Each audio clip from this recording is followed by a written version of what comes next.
Okay, and we're live. We're live with the actual episode. Those of you that was on the first one, sorry about that. Whoops. Let's see if what I can do about that over here. Okay, so this is Peter Carroll versus Sorcerer Tal, final episode of. That's the one. Okay, I'm still live right now. Yes. Okay. Um, I accidentally published the live as unlisted and just like was going into it and starting to wonder why nobody had showed up. And then I clicked it public, but it went weird. But I'm here now. I'm here now. Whoops.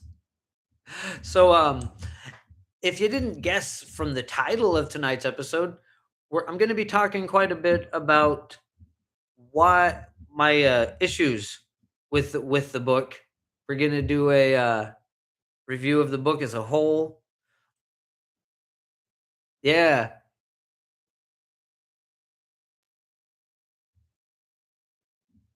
Yeah, it was because I changed it to public at the last when I realized that what I had done, but then I got frustrated, so I figured we'd just start a new one rather than I don't know.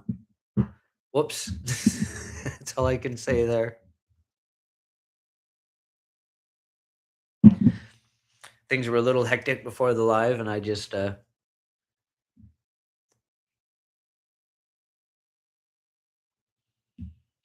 anyways.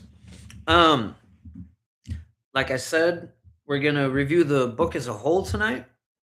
And then next week, we're gonna tie-dye my robe some.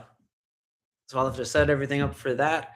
In that episode, next week, we're gonna be talking about hello, Felix. Hello, my love. We will be talking about initiations in general.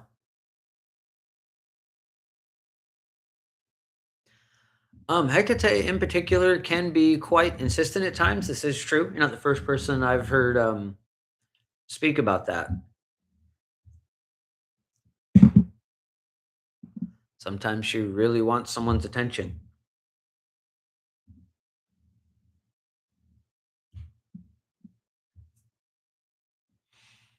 You know, it's one of the expressions of grandmother. Um, so yeah, she must have something she wants to want your attention for some reason, obviously.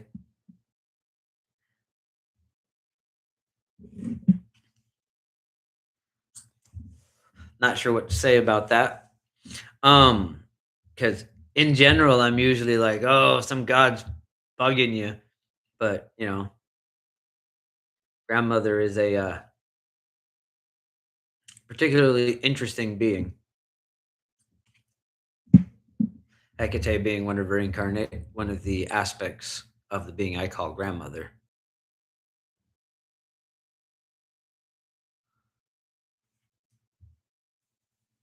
Yes, she is indeed a liminal space being.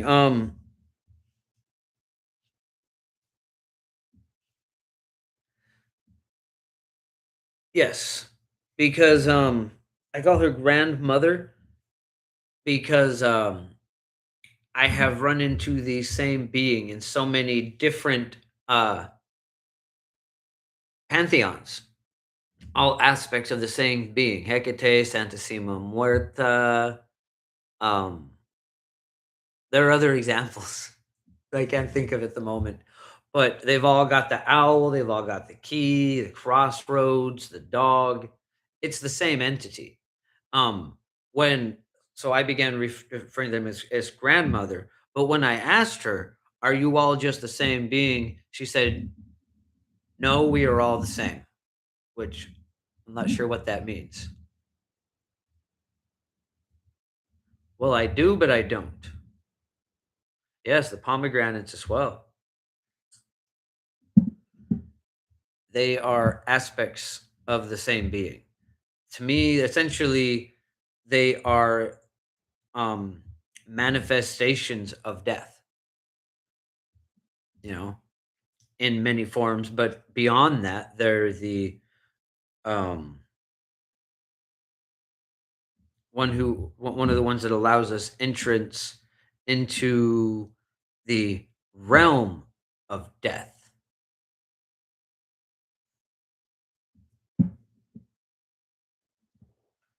Though that's less seen in the Hecate aspect as it is in the Santissima Muerte aspect, which is actually Santissima Muerta translates to most holy death. And of course, with the A, it's feminine, but there's all these connections there. And they're both extremely good for working with court cases, actually. That's one of the areas, like, well, if I'm doing necromancy, I couldn't say what she wants from you in particular. That wouldn't be my place, essentially.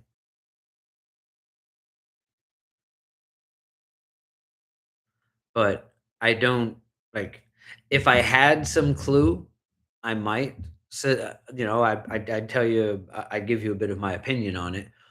But um, yeah, in most cases, I'm not a big fan of the gods, but grandmother isn't quite the same. She's not a goddess or even Hecate. She is a goddess, but not in the way that we usually view such things. She's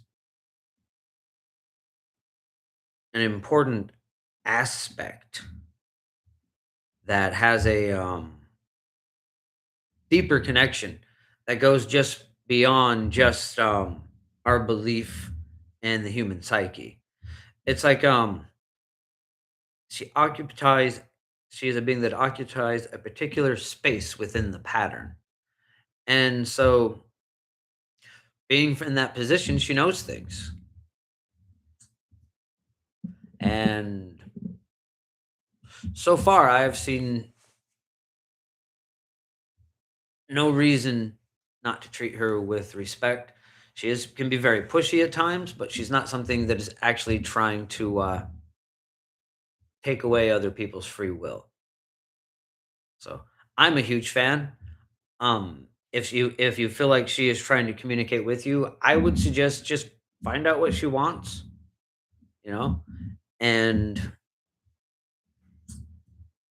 I suppose the way to do that, if she's pushing on you that hard, is just offer her an audience. Agree.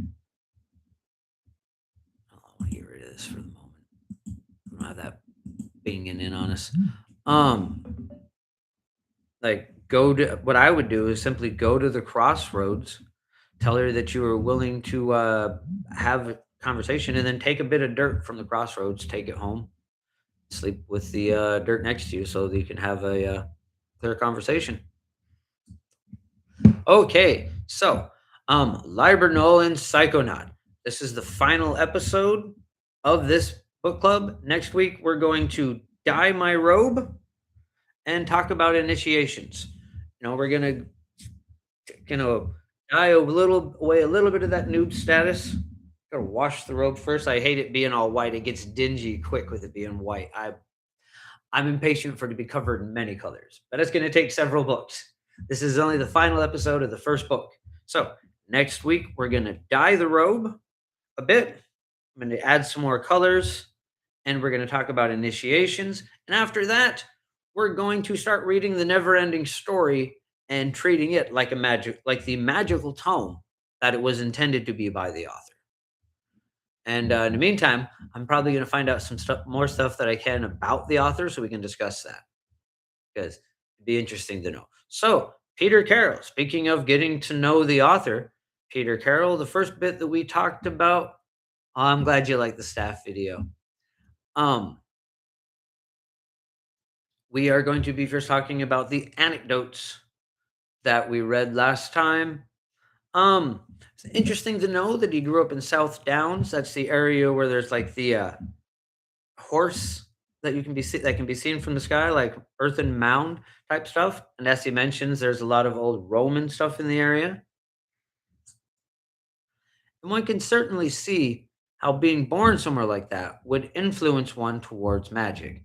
It sounds like he's someone that was just kind of born interested, and that makes sense. I think a lot of us that wind up in chaos magic, especially,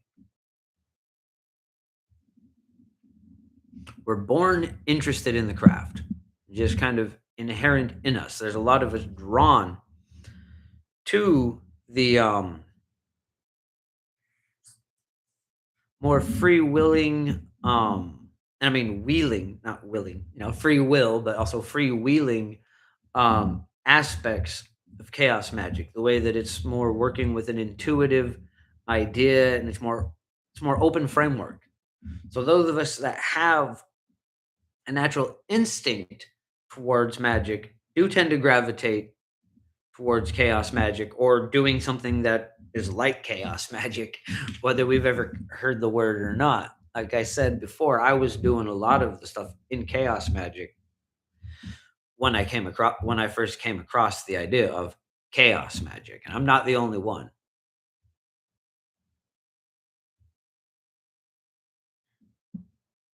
Awesome, that's great to hear, Gavin. That's great to hear, and I'm glad you could make it for a bit. Sorry we're off to such a late start today. Accidentally started the video as unlisted, but I'd been going off for like 6 minutes. So I just launched right into it. I was like, all right, da, da, da, da, da. And then I'm looking over and there's only one person watching because I had sent Romestead a link.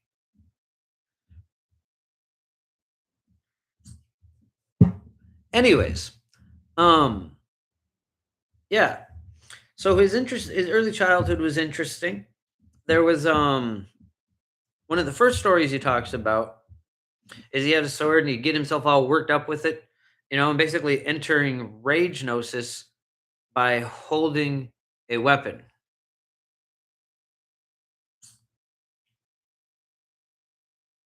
Indeed. Um, so he's doing that for a while, and I've talked about that myself, like with the dream staff and how you items that you can hold to help contain that idea of rage gnosis. Bonk. I just dropped my dream staff on the floor. Awesome, Max. Cool.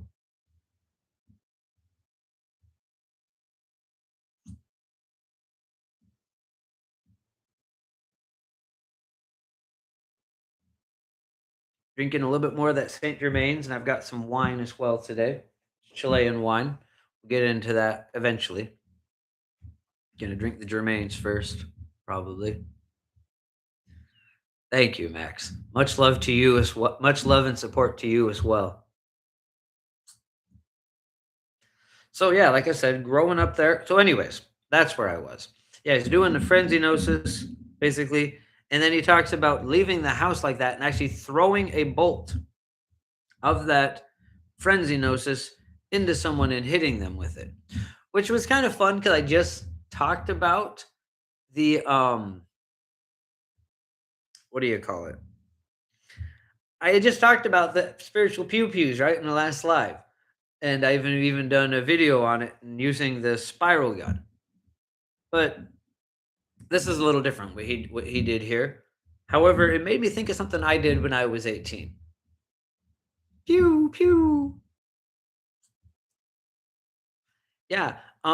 We're actually going to get more into the spiral gun stuff over time. That's something I'd already been intending to bring up. So it was cool that it kind of naturally wound up being a topic of discussion last Saturday. So when I was younger,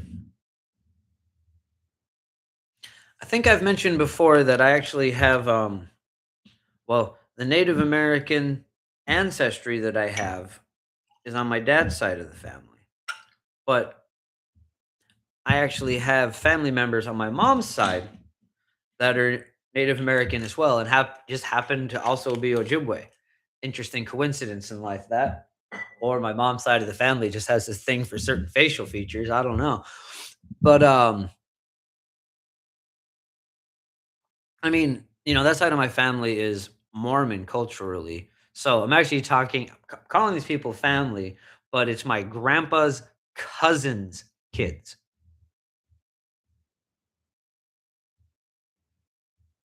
I decided I wanted to try the wine. It's a bit dry, but it's all right, especially after sipping that extremely sweet elderflower. But I decided I wanted to get into a bit of that already. Anyways, so the point there is that one of my yeah, this is pretty good one. It's all right. It's a the South Star. It's a Cabernet Sauvignon out of Chile. Not bad. Cheap wine, really. But so one day I'm at my Uncle Gary's house and his sister. And my Uncle Gary, I call him Uncle because he was raised with my mom for quite a while when I was a kid. But his brothers and sisters I tend to call cousin. So I'm at my Uncle Gary's house, and one of his sisters, my cousin, oh my gosh, I can't remember her name all of a sudden. This is important too because she's the one she gave me a. Oh, it was Dina. Sorry, my cousin Dina. I'm having like a bad mental experience. I've been drinking. I'm a teenager. I'm being a little crazy, and she actually comes over and starts taking the upsetness out of me.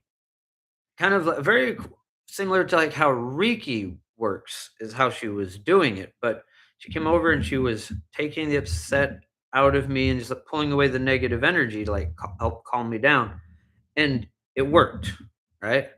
But also, as she was doing it, I could feel how she was doing it, and there's actually another story in there about learning magic by feeling magic, right? About the frequency that things happen on and learning to copy those variables is the way I would always call it. There are certain variables attached to how things work. And I could feel the variables of what she was doing. So from that, I learned how to do this myself. And I got quite good at pulling especially physical pain out of people. Um, it seemed to work especially well with pressure. Like I can pull someone's headache out. I can often, especially, remove menstrual cramps. I've had quite a few of my girlfriends get pretty insistent about this because I'm pretty good at removing that sort of pain. But, anyways, that's where the actual story that I'm wanting to tell comes up. So, I was 18 years old. I was dating this girl, and I guess I should leave her name out of it. I try not to say people's names. Anyways, we are at a movie and she's experiencing menstrual cramps. And this is what made me think of it is what happens. I'd been learning to pull this kind of pain out of people for a while, and I'd always been very careful to either literally throw what I'd pulled into a garbage can, which is what my cousin Dina did. I'm not supposed to say people's names. I go saying her name over and over again, and my uncle Gary's. Anyways, so um, this time I'm pulling it out, and I'm in the movie theater, and I have other times where I would, like, just imagine that I'd opened a portal and throw the energy through the portal to let it be, like, assimilated. But this time I pull it out, and I'm looking at it, and I'm trying to think what to do, and my girlfriend, which I suppose she was kind of a bad influence in other ways too, she's like, "Well, let's see what happens if you put it in somebody." So there's this lady sitting ahead of us, and I take her menstrual cramps, and I throw them into the lady in front of us. And as soon as I did, she grabbed her stomach and started holding it. And like Yeah, I felt kind of bad about that one afterwards, actually, that was pretty rotten. I didn't have to do that, but it was an interesting learning experience. In fact, she left the, movie theater holding her stomach in pretty much the exact same way my girlfriend had been before that, and that wasn't very nice, I admit, but it was an interesting experiment, right? To know that that kind of energy can be transferred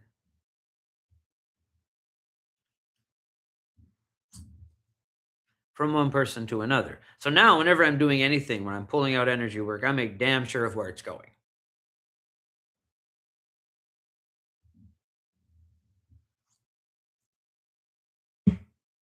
I'm real careful about that. Oh, I try to be. Yeah, Felix, I remember you telling me about that. Where you've hit the roommate below you or something like that. Yes, do need to be careful of your line of fire with that sort of thing, and that's the important bit in that anecdote that he's telling there that he didn't even bother to get to. He's just like, oh, I hope the guy didn't suffer long term effects. Yeah, I hope he didn't either. And then he has some other anecdotes about stuff. Let's see. Talks about making a monk move up and down in the road or back and forth in the road from giving him suggestions. This kind of thing is very possible. Um and like he says in the like he even says there, it wasn't that impressive to do to somebody that was that receptive. But you can do this yourself. You can experiment with this. Like if you're in a position like that where you can see people from a distance and they can't see you, try staring at one of them.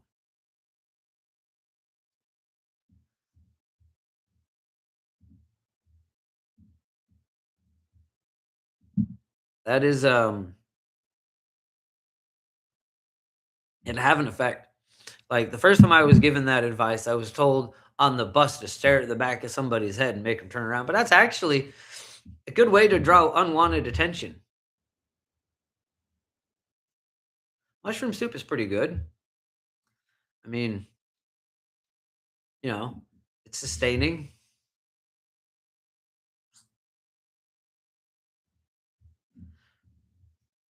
When I'm low on funds, I'll have to often eat a lot of ramen noodles. Certainly not the best diet, but it will sustain you for a time.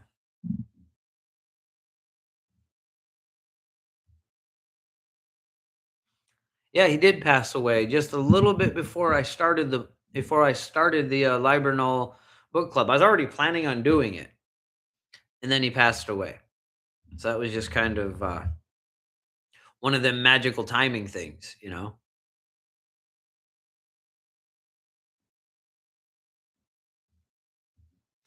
Yeah, I mean ramen and toast when times are hard. Another thing that I often would get would be peanut butter because you need to have the protein somewhere, right? That was especially like when I was literally homeless. Peanut butter was a good way. It was always a good pick because you can keep it in your pack. It's light. It's full of protein and calories.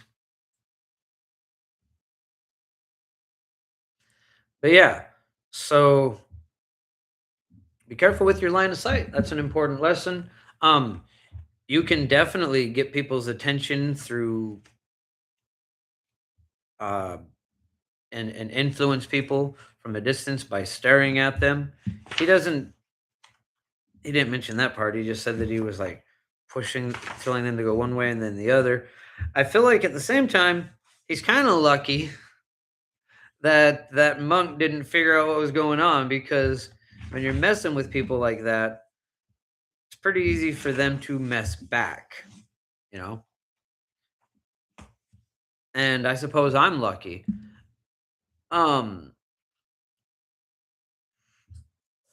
I've used that idea of transferring pain to more extreme degrees, which I probably won't get a lot into, but anytime that you are feeling pain, if you can pull that pain away from the source, you can project it out into other people. I've seen this work more than once. In fact, I have done it myself on occasion. Um, the most impressive thing I ever saw with this. Now, I definitely can't say this person's name, but I used to work with developmentally disabled adults, and there was a very large autistic man there who had the same name as an old school famous baseball player. Again, I best not say his name, but I learned a lot from them. They're supposedly a low functioning nonverbal autistic, but that guy could do some stuff with energy. He did some amazing things. I seen him like there's a crane that would be working down the road, and anytime he was outside directing the energy around that crane, you could see it be perfect, you know? Like it would just I always wondered what the crane operator thought when he would just have these days where every movement he did was all of a sudden just spot on. I always wondered. I mean, not that I know everything about how a crane is supposed to operate, but it when Ted wasn't out there, if you would watch it, it would swing more and stuff, and it just stayed perfectly in sync of where it was going when Ted was there. But anyways, that's not the point. Um, I wasn't there on the weekend. I was only there during the week, and on the weekend, Ted I'm not supposed to say I'm not supposed to say people's names.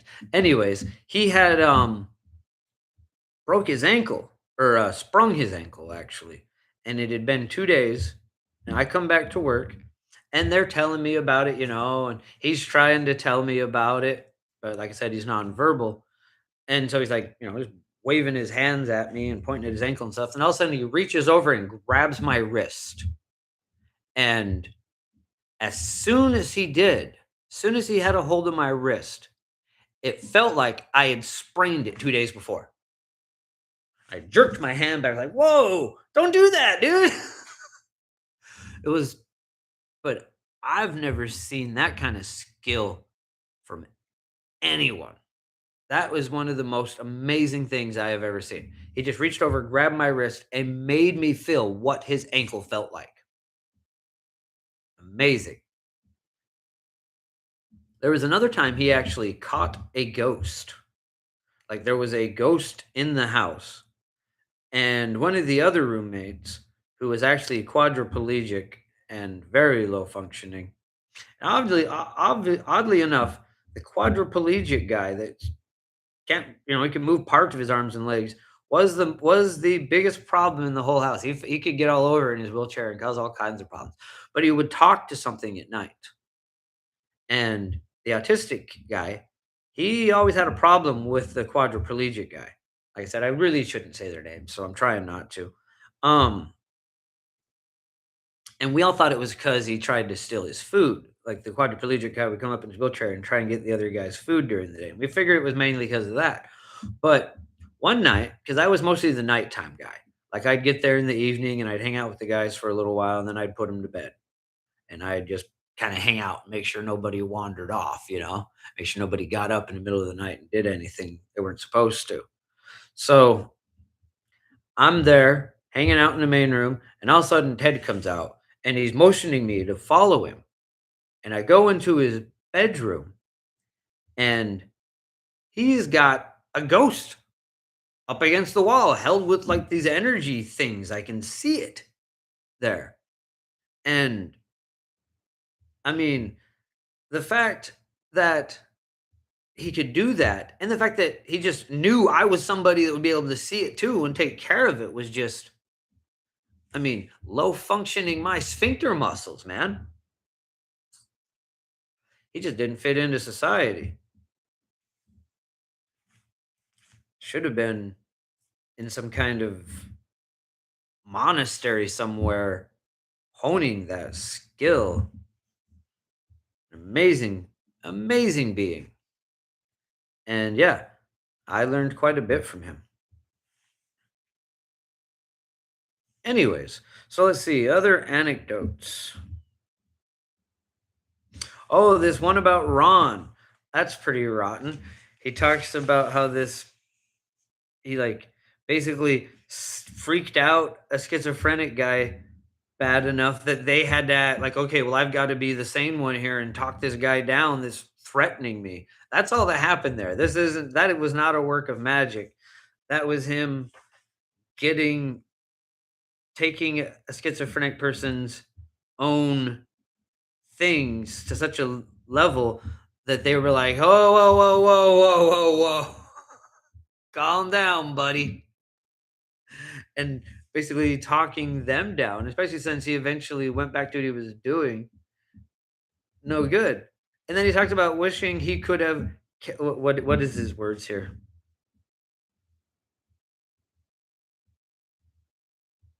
Let's see. It was my greatest regret that I didn't have the facilities to detain him and try to do something more for him. So basically, wishing he could have kidnapped the guy and terrorized him, right?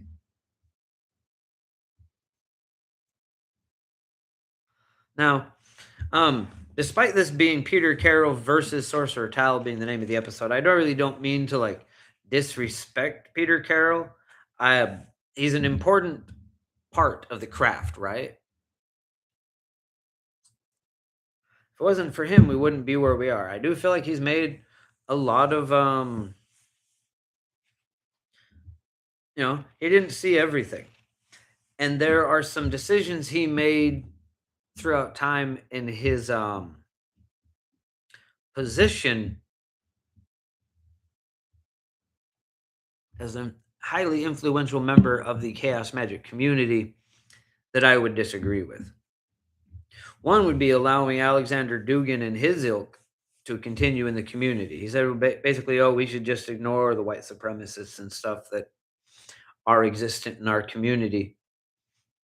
And got worse. You can't allow people like that in. You got to smash them. You got to chase them out. You can't let them have nothing. You let one in, pretty soon you've got 10. And in this case, pretty soon you've got Alexander Dugan using an OMF to destroy the whole goddamn world. Disinformation campaign, that's where it all started. Alexander Dugan, and he got his understanding of how to do it from arguing with people in the Yahoo chat rooms of Chaos Magic back in the day. They should have never been tolerated. So, anyways, he goes to India, talks about how the dogs there are supposedly more intelligent. Kind of makes sense. Speaking of Russia, apparently there are dogs in Russia that know how to take the subway. That's kind of cool.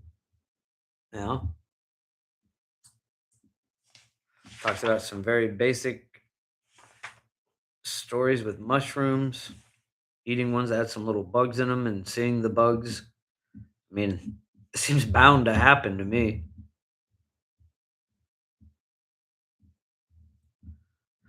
Yeah, and then he says a bunch of other stuff happened that he's not willing to talk about. So I don't know. The anecdotes, not a whole lot to talk about there either. Yes, and chaos magic getting associated with the alt right in general by reputation because those are the you allow people in like that in the community. They're loud people. Everyone starts associating. I mean, I never allowed him. I've known about Alexander Dugan since the '90s, and have been fighting with Alexander Dugan and saying he doesn't belong in a community since then, and others of his ilk. They do not belong in our community. Never have.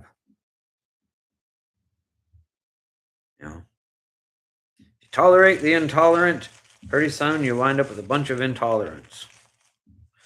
Anyways,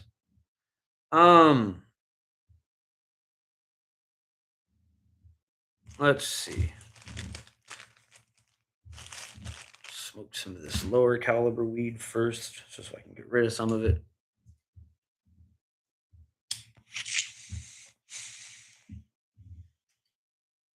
So, catastrophe theory,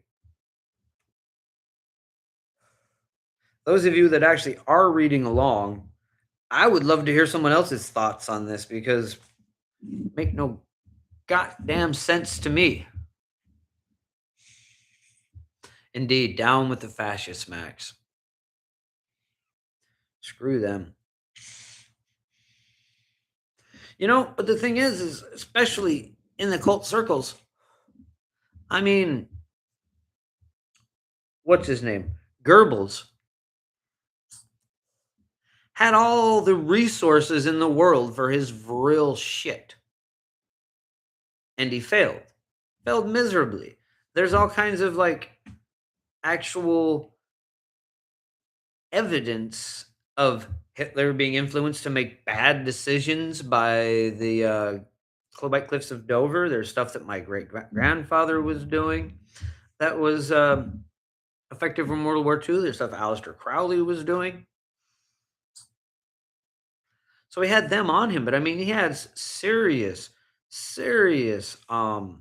resources. They had that whole thing set up with Eagle Mountain, with the temple he'd built, and all kinds of willing participants for to gather the vril, the sex energy that he was using. And still, they had all kinds of catastrophes and mistakes happen on their side. Garbage magic. Would you recommend Liber, Null, and Psychonaut to study them? Oh, absolutely. I mean, we've worked through the whole book here. There's a lot of not mistakes, but it's obvious it's one of his early works. This is one of his early works. This is very on in the science of chaos magic. And there's a lot of things he said where he's talking about where he didn't quite catch on to the real keys of what he's saying even a lot of the time. And there's some, disagreements on worldview for sure. But in the end, yes.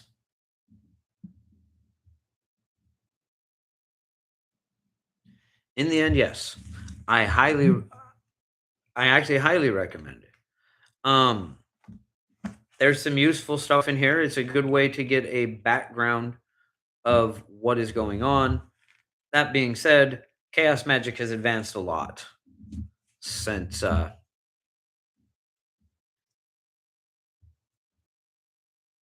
since then. Yeah. You could maybe go back after you get it, go back through the live and see at least what my opinions were on it. Even you can comment afterwards and I'll see it. We can maybe discuss it. Just a moment, I want to check something.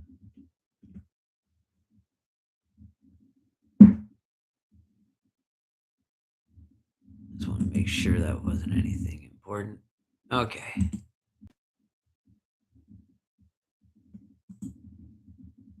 Okay. So yeah, the catastrophe theory and magic. This is outside my ken, quite frankly. Some kind of like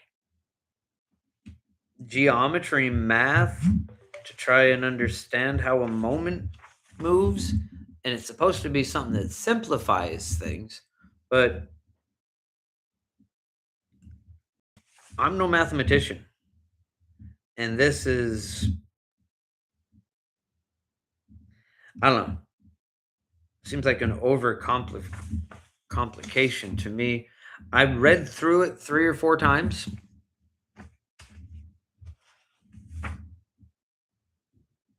And it's just if there's something good and useful there, I'm not seeing it. But again, outside my ken here, I don't know what kind of math this is. I guess some kind of geometric psychology. I don't know.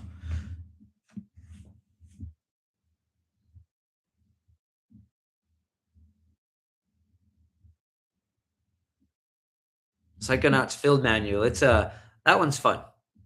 That one is a lot of fun. Um, like I said, with this episode, I'm gonna talk. I'm gonna talk a lot of trash, basically, about what we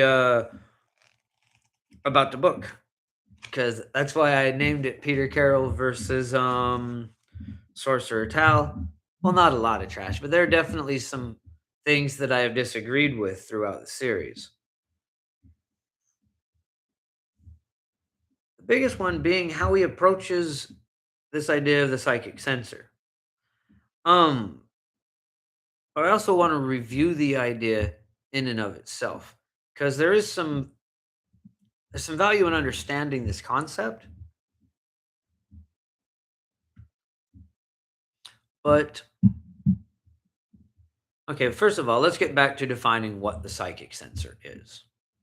The psychic sensor, by Peter Carroll's definition, is that part of your mind which is trying to create a cohesive narrative. And because it wants to create a cohesive narrative, it tends to push out the extraordinary.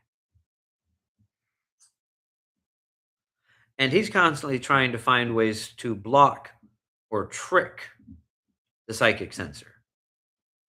While I find it is wiser to simply create a more accepting sensor to erode away the sensor, right? To make it less a sensor and more of a thing to sense, to be seeking out magical experiences because we can change this, right? The psychic sensor is just just created by the part of your brain trying to create a cohesive narrative. So, what we need to do is change the story that is being told, right? That's what it is. Psychic sensor is the thing telling the story. It's part of how the narration of your brain. So we need to change what it is the narrator believes, you know? And we've even talked about that with the shifting of paradigms and how such things are possible. Now, there's always going to be a bit of resistance to anything that's going to cause cognitive dissonance because that's what the psychic sensor is trying to avoid. That's what it's fighting when it's creating a cohesive narrative of what is going on. It's trying to avoid cognitive dissonance. It's trying to cause or avoid confusion, those things that it can't explain. So, to reprogram the psychic sensor, what we want to do is give it explanation, give it an understanding of how magic works. And so the more we study magic, the more we interact with it, the more we become accepting of the idea that it works, the less we have to fight with the internal psychic sensor. That's why in Sorcerer Shadow Volume 1, I talk about with your first sigil that it should be something that is likely to succeed, even if you basically didn't do the sigil right at all.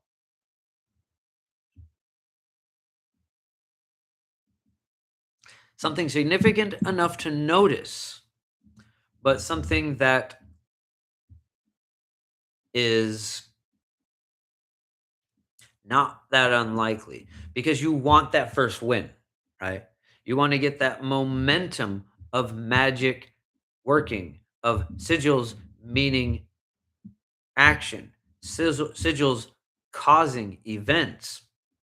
Because the more you can accept this, the more you can believe it, the less the internal psychic sensor is going to go, nah, that's not how things work, unless it's going to try and convince you that it was some other thing.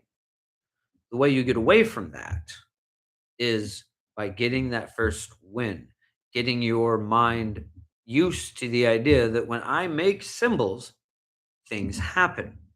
Because then that becomes part of the narrative. Then it becomes an understanding of how things work. And so it doesn't get filtered out. The same with all kinds of things like that. The best way to get over this idea of the psychic sensor is to experience a magical world, is exposure to the things that it can't explain.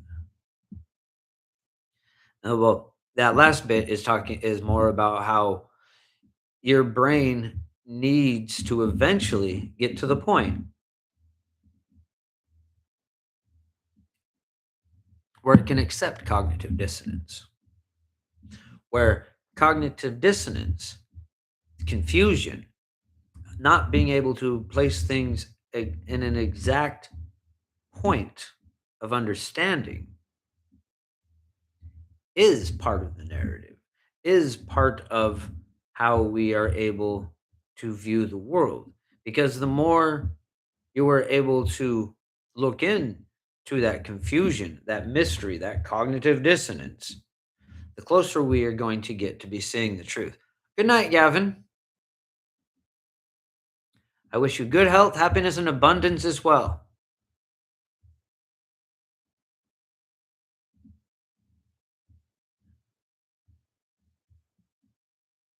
And I was glad to hear the cash cow sigil worked out for you.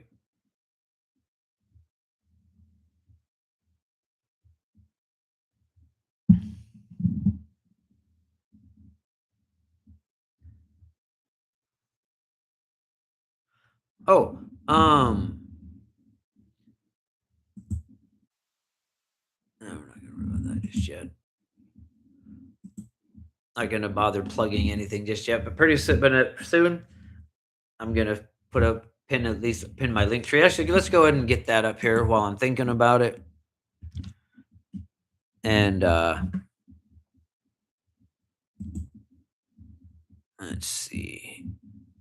Log, not admin. What? I don't want the admin. Maybe that is the same thing. Ah, there we are. That's what I want right there. Okay, so this is my link tree. We're gonna pin that. From there, you can get to copies of the Sorcerer's Shadow, Volume 1 and 2. You can also donate to me on Cash App or PayPal, or contact me to purchase any of my services. That's a good enough plug for now. We'll leave it at that. Okay, so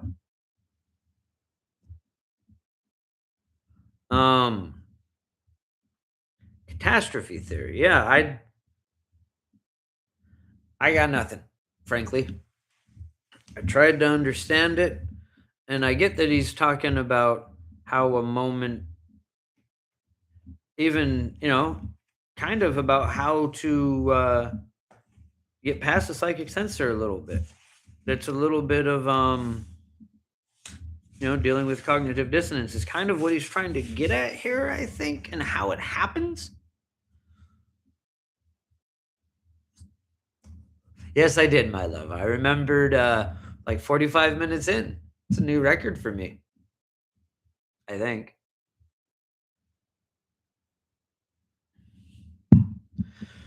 But yeah, um the more we experience the unknown, just like any of these other things, exposure therapy is the best way.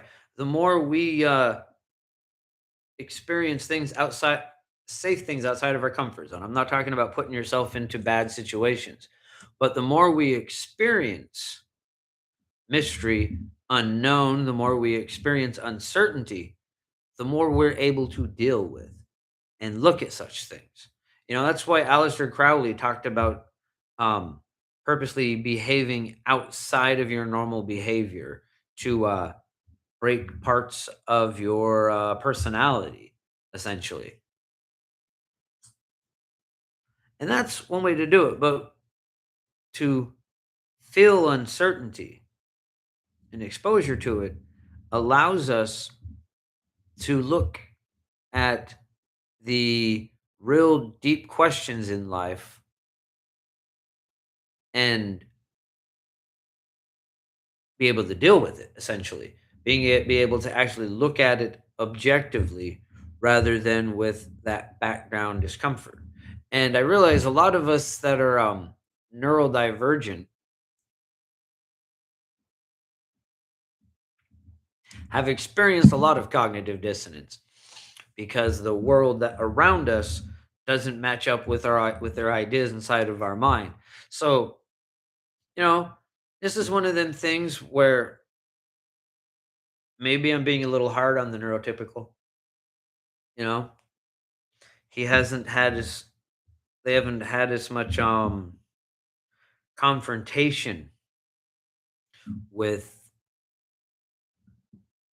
cognitive dissonance, with clashing with society and feeling like the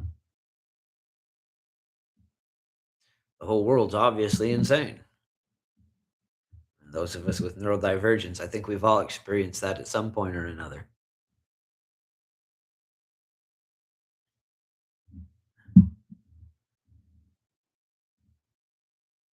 Anyways, um, what else? The psychic sensor, how to deal with the psychic sensor. Let me get back to the thing here. I got to remind myself a little bit.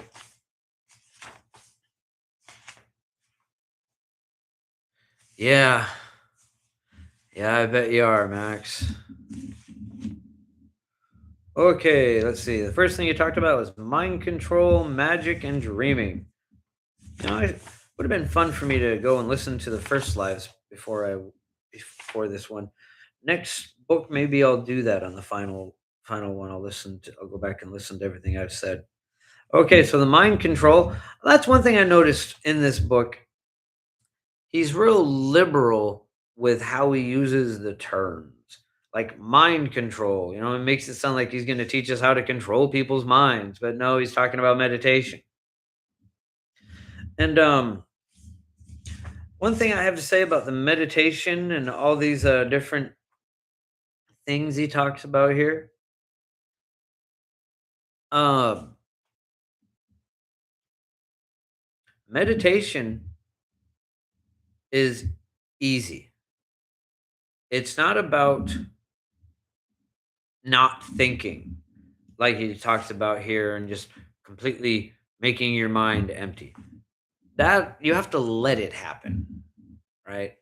And it's not about not thinking, it's about ignoring your thoughts. It's about, well, again, with your neurodivergence, it's about spacing out. How sometimes you just space out, you just kind of go off into your own head. That's that's what they're aiming for. That's it. Let yourself space out, and then once you're really spaced out, then you can put in an image of whatever it is you're trying to focus on and work on, right? Because just emptying your mind, getting spaced out,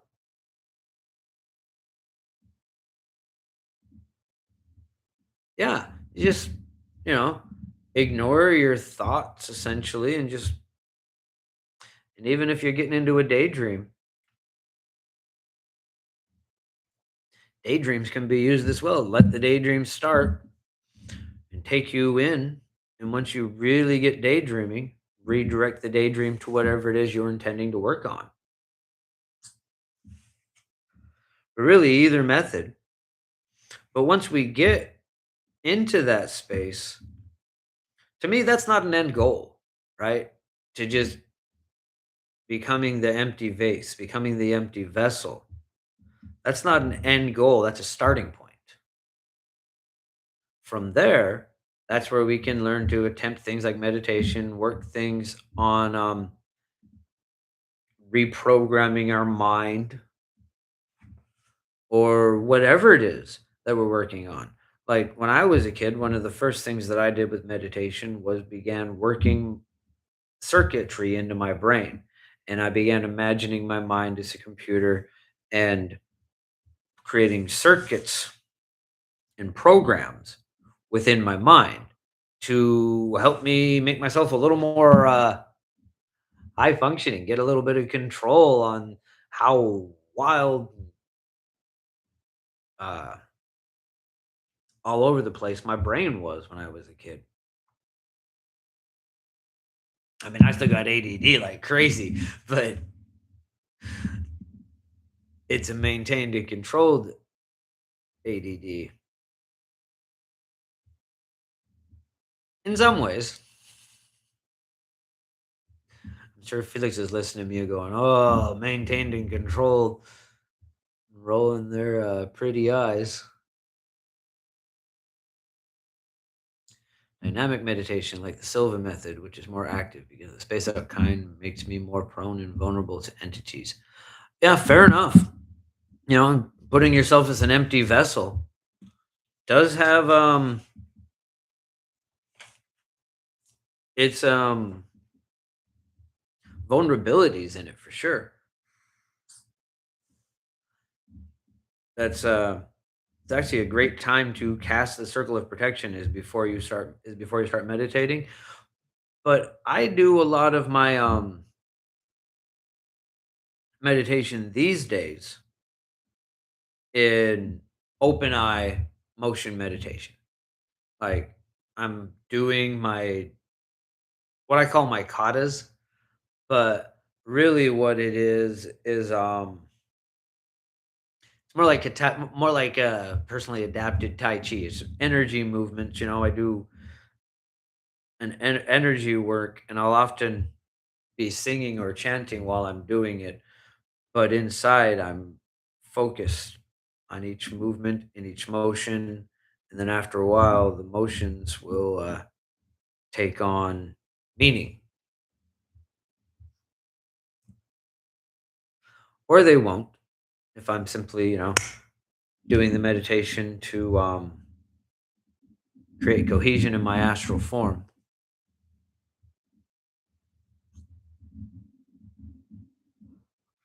Yes, your Qigong exercises are pretty cool.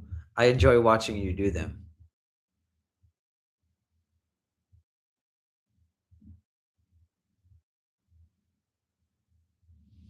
Hmm. All right.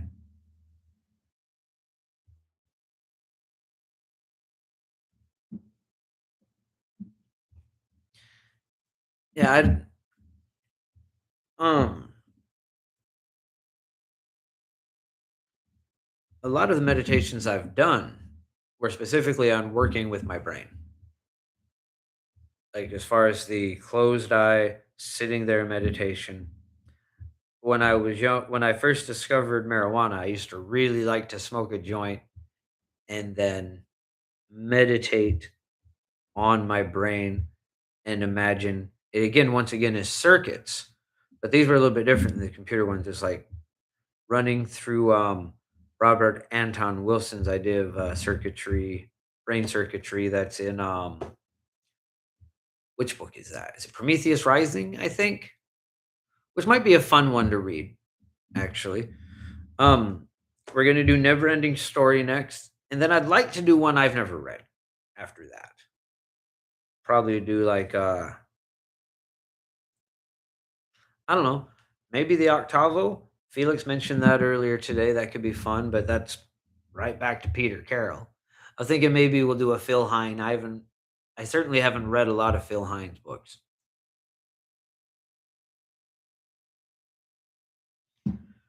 So either way, um, let's see. We talked about the mind control. I'm just gonna go through here the index.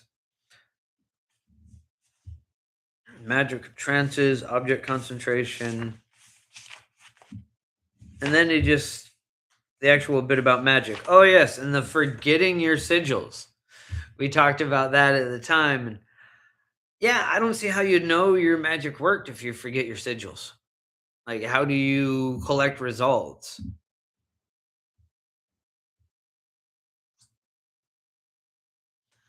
It is really hard to get a hold of a copy of Dugan's Oh no, I forgot the name of it. Eurasian politic something. It's really hard to get a copy in English, I believe.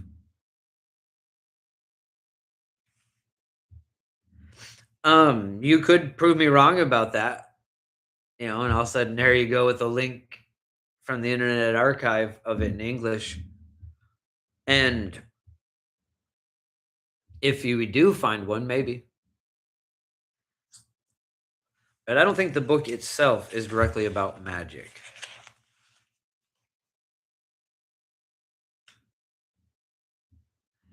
Yeah, the sigils from other people that we don't know what they do, that can actually be very powerful for the other person or for you, depending on how that's what's going on there. But that idea of a shared charging, that's another way to get around this. He's once again trying to get around the psychic sensor by forgetting the sigil. But it's fascinating just how much I disagree with him on sigil creation and how much sigil creation differs from this in the people using it most of the time.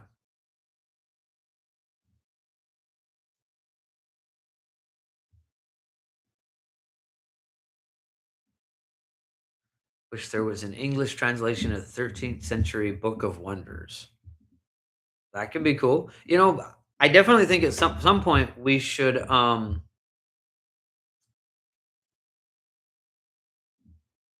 yeah, I don't know any Arabic either. But I do think we should read some of the older tomes. I've got a copy of the Pictorics around here somewhere. I know I brought it with me.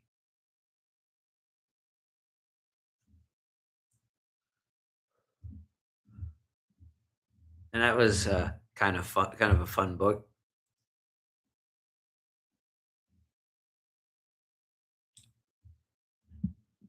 Okay. So, like I said, it's fascinating how much we differ with in the sigil craft.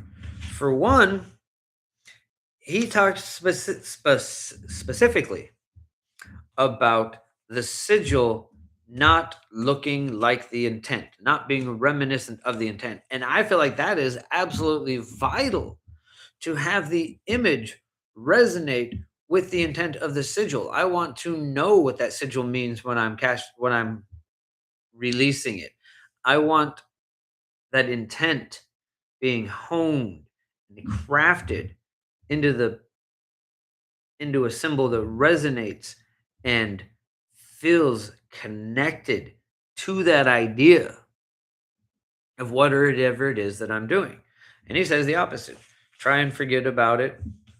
Make something that doesn't remind you of it in any way. And I guess maybe at first when you're trying to get past that psychic sensor, but easier than that in the modern age because we have the internet and helpful people sometimes. Um, was that bit that I was just talking about a minute ago with the shared charge, right? One of the ways to get past that also I think has to do with positioning more than the psychic sensor is to create a sigil and have other people charge it that don't have any idea what the sigil is for. The most common way to do that, of course, is sigil charging groups. Sometimes we even do that in a sorcery guild. Someone posts a sigil and asks for a charge, and people charge it. Sometimes people will insist on knowing what it's for, but other people get the idea that that is part of the plan. Is that the people charging it aren't supposed to know what it's for. This prevents psychic censor, but it also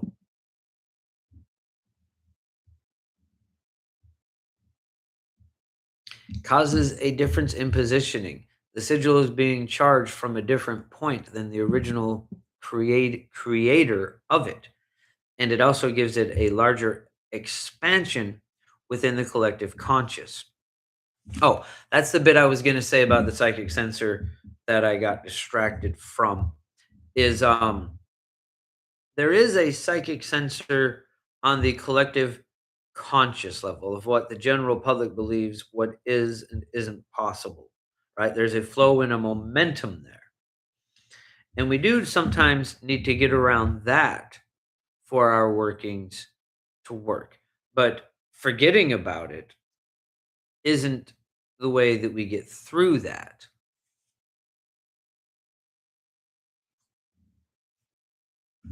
Oh, absolutely. Absolutely. You can post a sigil in either CMU or the Sorcerer's Guild and ask for a charge. I can't promise who all will charge it, but it is definitely allowed.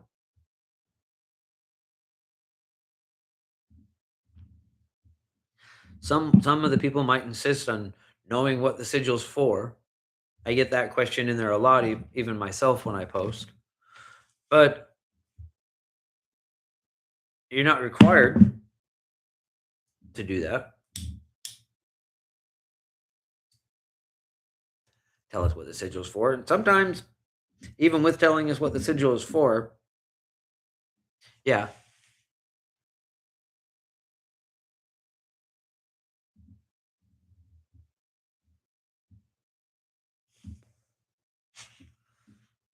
but anybody's allowed to do that. So I would, even if I didn't know, even if I wasn't, because honestly, I feel like maybe I figured out, like you told me what your name on FB was, but I say I don't remember at the moment one way or the other. So, but I would allow anybody to do that in the Sorcerers Guild or CMU. That is, you know, I like to encourage shared sigil charging. It is a powerful way to go about things. A lot of times when I share a sigil for charging, I actually do let people know what it's for. But when I do that, I incorporate into the shaping of the sigil, not into the statement of intent, but into the way that I shape the sigil, the understanding that other people's influence will only be for a charge, and essentially put a shield around it to prevent the influence of other people's psychic sensor inhibiting my work. You can do that in a sigil simply by the way you draw a curve, deciding that this curve is turned this way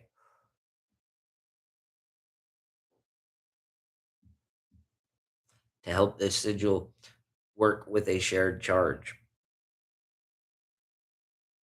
Okay, so let's see. I liked his pictorial method. That is how I originally came to sigil craft myself, but I was before this was before I'd heard about other people's heard of the idea of sigil craft. I would actually draw out a picture of what I wanted. Just literally draw it all out, drawing an image of what I wanted. And then I even got to where I had these little symbols that depict like that were meant for like spiky waves denoted anger, round soft round frequencies representing calm, circles for wholeness. I don't quite remember those anymore because I abandoned the idea at some point for the letter thing. And I was like 13 when I was doing that. But I do sometimes still use a pictorial method. And it's pretty similar to the way he described it there.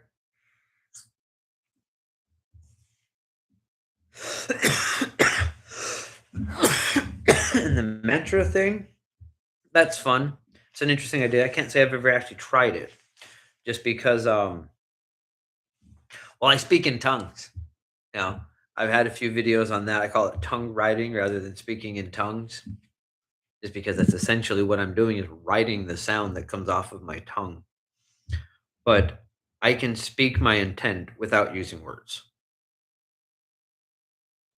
In fact, as Felix could probably vouch, would can definitely vouch for. If I get agitated and excited, I'll start speaking in, in tongues, anyways, or too relaxed.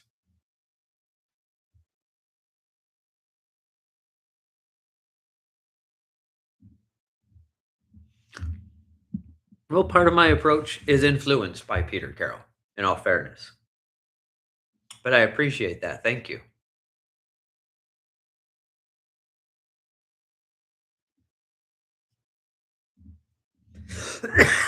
Yeah, that's the weird thing about the other tongue is I have enough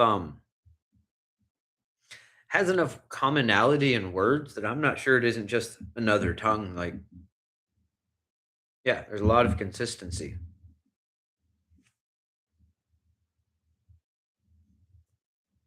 Like, what's weird is the word "vast," which is German for "what," is in there and uses "what." But, there's enough commonality that you seem to sometimes know what I'm talking about when I walk up to you and start talking and whatever in Talinese, I guess. Tallies. Talian? I don't know. Whatever you want to call it. When I walk up to you, writing my tongue. Okay, so the next thing you talked about was dreaming, and he dedicated like a page, and that just said that it's a good thing for divination. Um, to me, dreaming is extremely important for spirit work. To me, this is the way I am most likely to get in contact with a spirit. It's easier to communicate with them and interact with them on the astral than it is to, you know, try and physically summon a demon into my temple. I mean, you can do these things in a way. Um, and sometimes it can be very distinct actually. One can definitely summon a demon into the room and get to the point where you are physically seeing a manifestation. A lot of the times I would compare that the way I experience it at least to how you suddenly see a shape in a magic eye picture, right? Like there's not a physical being, but there is a understanding of presence, a shape within the blank wall.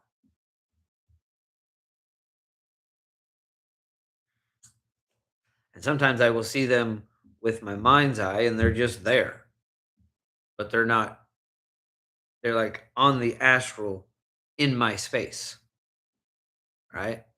So it's like you see them essentially in your mind's eye,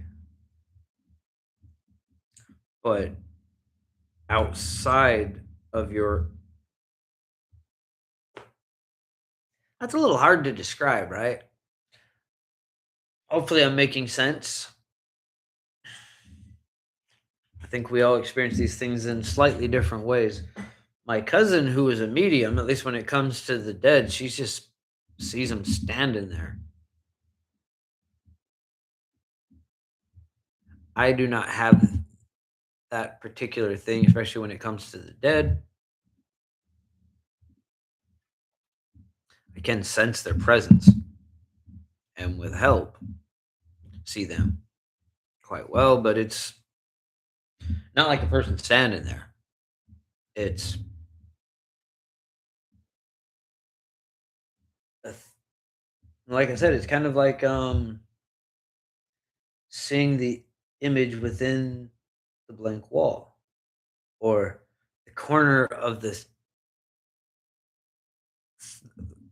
corner of a cupboard, the way it projects out and becomes 3D, and then suddenly there's a shape and a form. If you've ever done hallucinogens, you might get what I'm talking about. But it's a very similar experience.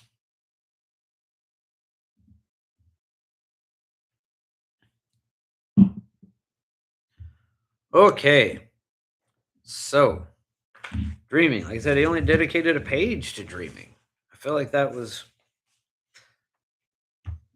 there's a lot of importance in the dream state, and especially that catching that moment just before you wake up.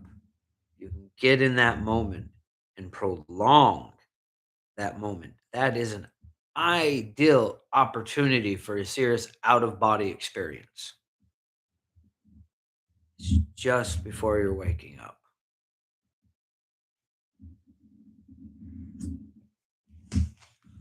Okay, the initiate syllabus, Liber Lux. Let's see, what did we talk about in Liber Lux? Liber Lux, we talked about gnosis, evocation, invocation, liberation, the aguities, divination, and enchantment. Okay, gnosis. I remember that bit, what he was talking about there, quite a bit. Um, Makes sense, but gnosis, it's one of them things that's absolutely vital, but not that important, right? And what I mean by that is just because you can't get yourself into a full state of gnosis doesn't mean you can't begin to practice. We want to get more and more into that state, but that allowing yourself to space out and remembering what that feeling is like.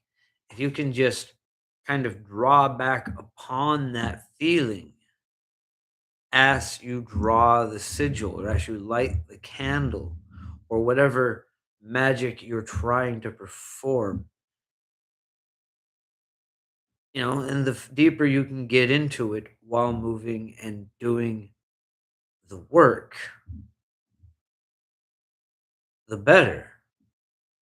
But just because you're not fully getting into that state doesn't mean your magic isn't going to manifest, right?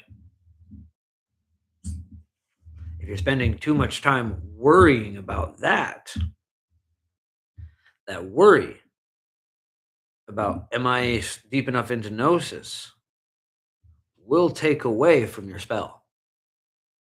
It is better to just let yourself flow, get into that flow state. And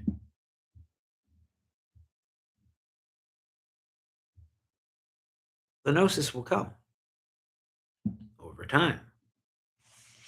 And there are many ways to achieve gnosis. We can do like rage gnosis, ecstasy gnosis. You can, well, like he says in the thing, get yourself to have a nice big orgasm, and then after coming down from that,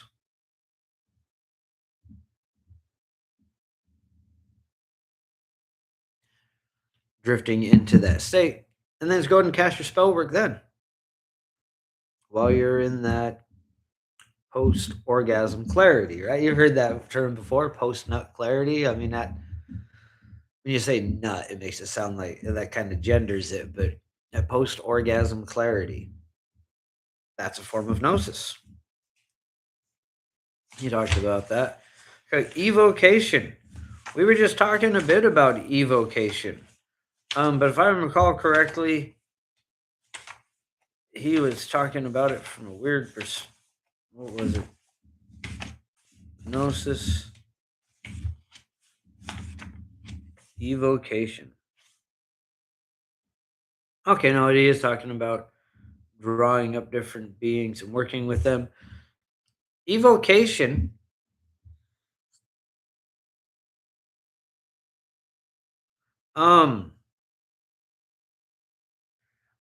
I'm just gonna talk about how I do it. Like I said, this is Peter Carroll versus Sorcerer Tal.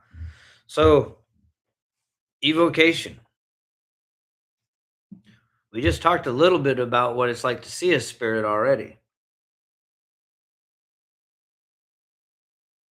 Evocation takes on two forms in chaos magic, essentially.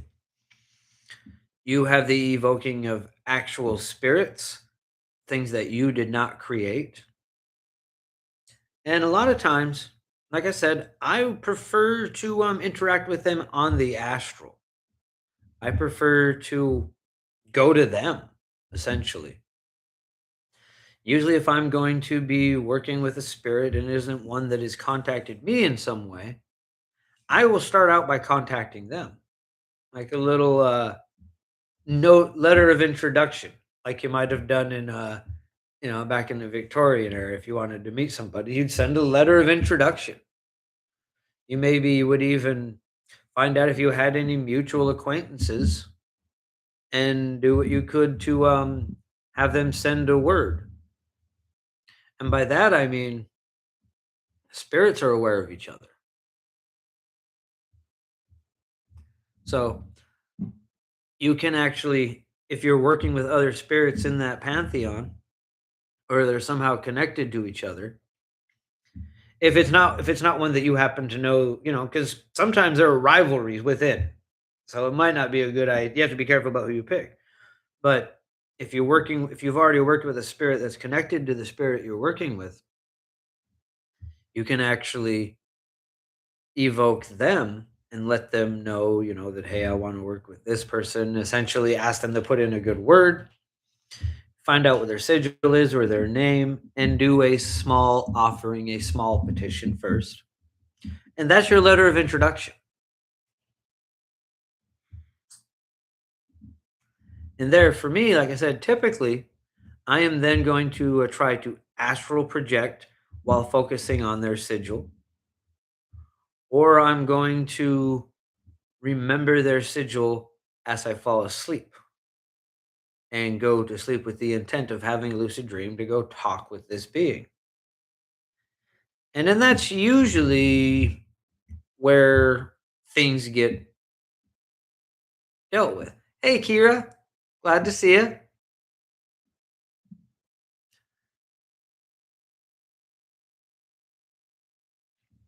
But yeah, that's usually where whatever work or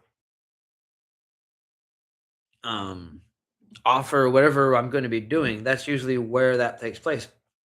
Not necessarily in that first meeting, depending on how things are going. But if I'm going to try an actual evocation, usually all that's going to happen first, anyways. And to get a really successful invocation, it's best to have already had some interaction with the being. And then, when you do the actual evocation, there are a lot of different ways to go about it. I like a mirror to be present somewhere in the room. Not necessarily. I'm not necessarily going to be contacting the being directly through the mirror, but I like one to be present somewhere. Also, uh, having a portal with through a dream catcher is often a good idea. I need a better word for those. I don't know what the real word is. I hate to just make one up, but I hate calling. But every time I call him a dream catcher, it bothers me. But anyways, one of those with a filter that is intended to, do the weave. In other words, do the weaving of the inside of the dream catcher, with the idea that it is going to be opening up a portal that is not only filtering out anything that isn't the being you're trying to summon, but that will draw them to that place. And it doesn't need to be like, perfect webbing. You just put some strings through it with some knots that looks in a acceptable pattern. You can even just do like the, you know, one on the top, one from the top and the bottom, and one from the sides, or even, do 8 instead of 4. But either way, this as well isn't the thing that I'm going to be actually doing the summoning through. Sometimes I actually have a web that I can program for whatever being I want, so I don't have to reweave it every time. But from there, you can do the actual circle if you want. Sometimes I will do that. If I do create something that's a circle, it's actually two squares on top of each other. It's like a box version of the chaos star. So it's like, a square this way and then a square that way to make the 8 points. And then the inner part is the summoning square. Draw their sigil in the middle of the summoning square. And then I've gone about a few different methods with this. A lot of times I'll do this in the bathroom and I would be taking a very hot bath. And because you want particulate matter. At this point, you want particulate matter. It can be the steam from the bath. And this can depend as well on what kind of being you're trying to summon. But you can use the hot bath and the steam, or more classically, incense. And then you draw the sigil, and like you would imagine, simply begin chanting their name. I summon you, name. I summon you, name. I summon you, and start listing off the reasons that you summon them and talk about the interactions that you've already have. I who contacted you and left marigold flowers at the crossroads. I who came to you in a dream and discussed, name off the things that you have done, name yourself, and then allow them access. Say, I grant you access. Don't do the demanding. Don't, command thee to appear. Don't do that stuff. It's when you do that stuff that you need the hardcore protection spells and need to force it into a circle. It doesn't work as well as people think it does. Eventually you got to let the thing out of the circle. You're not going to stand there watching it forever. And they can get here on their own.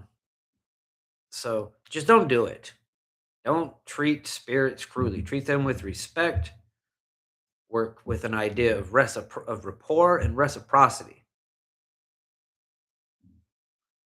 That is the way to work with spirits. Okay. Invocation. Invocation is one of the most dangerous practices in spellcraft. But it is also completely safe as long as you keep up an understanding. Now, I'm thinking this might be a little bit different in people with DID, like you, Max.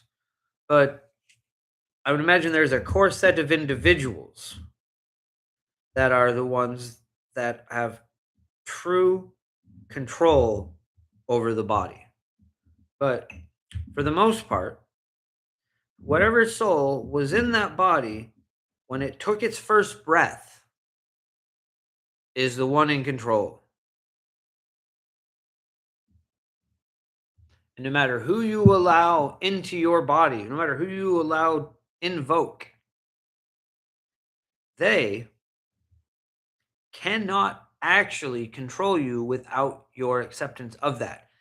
If you're in a bad situation with something like that, all you need to do is remember it is your hands on the steering wheel. No matter how terrifying they behave, no matter how much pain or whatever they are putting you through, they cannot force you. And you can will them to leave. They cannot stay inside of your body without your consent. Will them to leave, cast them out, push them out with your presence. Or simply imagine pushing them out. And if you actually do it with the understanding that they have no choice because this is your world, your inner power, they cannot resist it. This is the same reason one should be very careful entering another person's inner realm or pocket realities. Because in those places, that person is completely in control. And if you have put your awareness into someone else, into an area where someone else is completely in control, this can become a problem. That being said, it's always possible to leave. They can convince you you're contained, try to convince you you're contained, but as long as you're not convinced you're contained, you can also get out of there.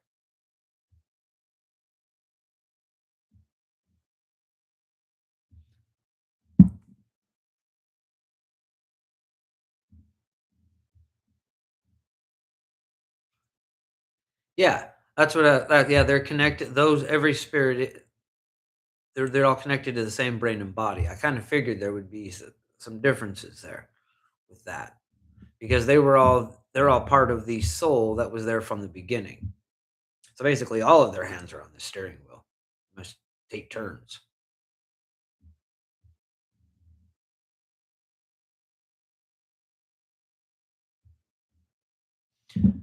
What are ends, Kira?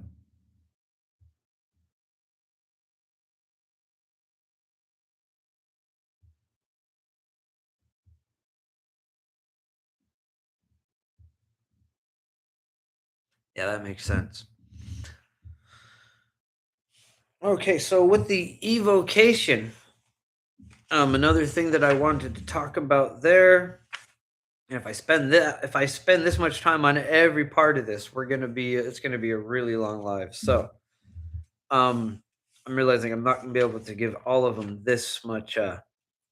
But there's also the idea of invoking different archetypes, invoking the god of war in a combat situation, and yeah, this works. These are where a lot of your created gods are essentially tulpas. And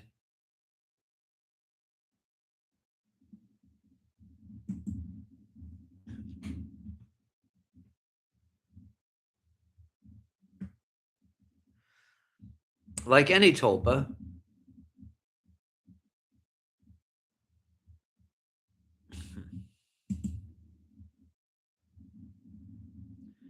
like any tulpa, if you understand them properly, you can enter inside of them. These are an astral form that you can possess, that you can become connected to because a lot of them, there isn't really a self-willed being inside of there in the very end.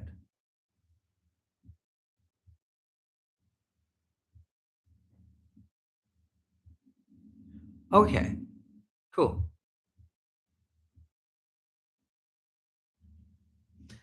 So a lot of these, and it's odd because you never know exactly which one's going to be which. Because I would say, oh well, I would use the Greek gods for the most part as an example, but then there's some of the Greek gods that don't, that are not tulpas and are something else, like Hecate, for example.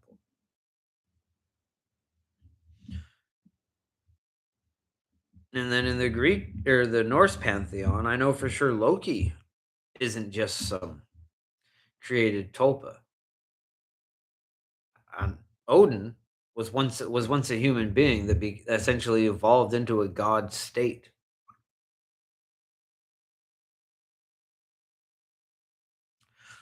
Because he had become such a legend by the time he died. Legend became myth, myth became fantasy, became mysticism. Yes, indeed.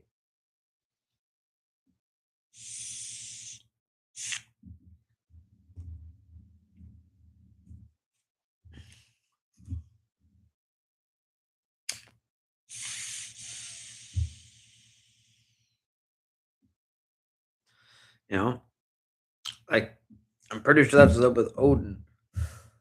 I suppose I have interacted with Odin some, and I've interacted kind of with Freya. But Loki I've interacted with quite a bit because of other people that worked with him. And I'm just interested in tricksters of all types, essentially.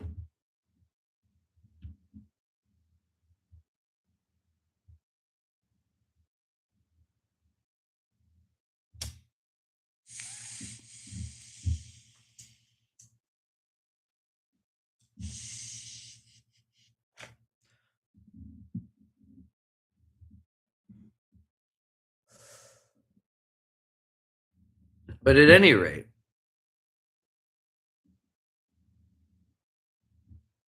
one can invoke aspects even of beings that clearly do have some self will.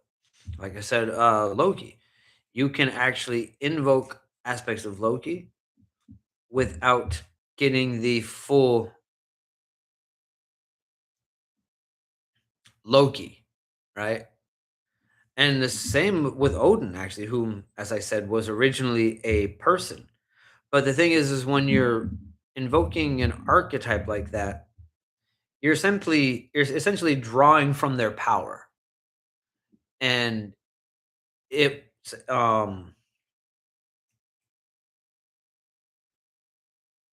yeah, it can give you some insight as to how they think, but what you're doing is pulling that power into you, not the full being itself. And then there are other times when when you are allowing something to possess you, that it is a fully aware conscious being, and some of them even have etheric forms that can actually get right up inside of you, like some of the some of the spirits in voodoo, they call it being ridden, and they can actually completely take over. But it's still, you've allowed this. You have to get yourself into the state for this to happen. Um, but this is done in a very special place, in a very special manner. And some of the things about that apply to us solitary practitioners. If you are going to allow any form of possession, there needs to be clear rules stated beforehand of what that being is and is not allowed to do, and has to be sworn to that. Once they have been sworn to that, they will not be capable of making those actions inside of your body, because your body simply won't react. It won't do it, right? So, for the most part, you want to make sure when you allow any kind of actions like that, that the being has a clear indication of what it is supposed to do, and that's the only things that it's allowed to do, unless you've developed a serious amount of rapport, reciprocity, and trust with this being. And also, when you are allowing something to invoke into you, part of the understanding here is this isn't just a skill level for you. This isn't just a skill issue for you and what you can do, right? There's the other end. They have to be good at getting into a body and making it do stuff. So they have to have had practice at possession.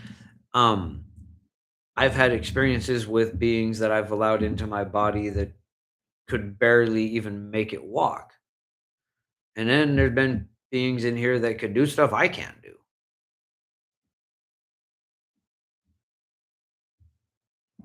And they're able to make my body like do amazing things. Like Kind King Tal actually was working with me with my flutes for a while, and I allowed them to take over just my fingers. And they played some stuff on my flute that I still can't. I still can't do what he was doing.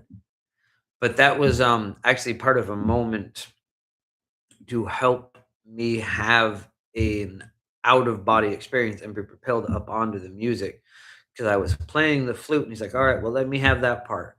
And as he came into my hands, I actually came up out of my body and was dancing on the notes, going up, moving with the music as I was watching him play my fingers essentially.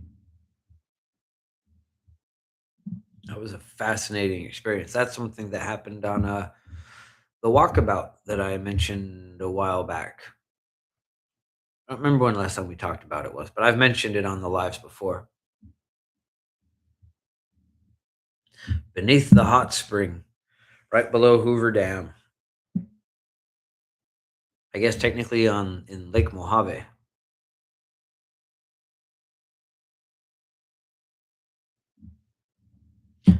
awesome little hot spring. Would not right if you happen to be anywhere in near Las Vegas.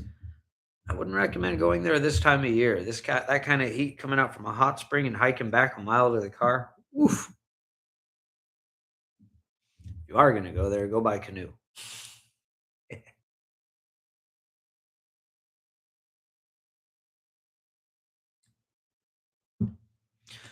Okay. So yeah, that's invocation. I remember when we talked about this, I also talked about wearable tulpas, and that is creating a tulpa with the intent of being able to assume that tulpa, invoking it into yourself. Though it's more creating a astral form and then possessing it and drawing it into you. Kind of a invocation, evocation, either or, kind of a gray area there, you know? But yeah, I have a few videos on wearable tulpas. If this is the first time that you hear about it, here on the live, you can go search on my channel. But I also talk about it in a few other episodes. It's a very useful skill. Um, but it's essentially just imagine a being, give the being purpose and reason, give it a personality, give it the things that it does and how it does them. And this is a way we can even get ourselves to access abilities that we don't usually possess. Create a tulpa that has that ability and then become that tulpa. That's kind of part of what I'm working with Joshua Wittershins there. It'd be more than just a tulpa, but he's a form that is essentially a more evolved version of me that I will be growing into. And so this gives me access to essentially a me that is farther down the timeline and gives me access to abilities that I do not yet currently possess, theoretically.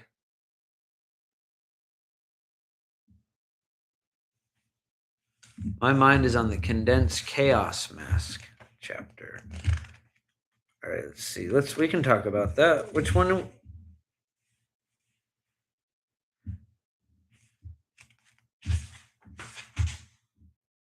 Is that the chaosphere?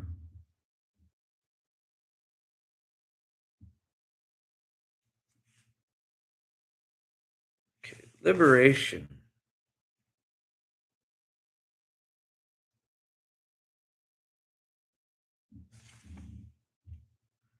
Destroying the sacred altar. Okay, so that where he's just talking about going through the different uh like as far as the liberation, he's just talking about paradigm shifting. Enchanting a mask like a tulpa. Yeah. Um that is a ancient technique. That is maybe even where I first got the idea of the wearable tulpas is from the learning about the masks that are used in a ritual. You know, there are masks and they're passed down from generation to generation, even from one Manitou to the next, which I don't actually have any of these things because that's not how life worked out. But I know about them and how they work. And there's a spirit in the mask, right? And then when you put on the mask, that's what you're doing is you're assuming the role. You're allowing that spirit into you through the mask.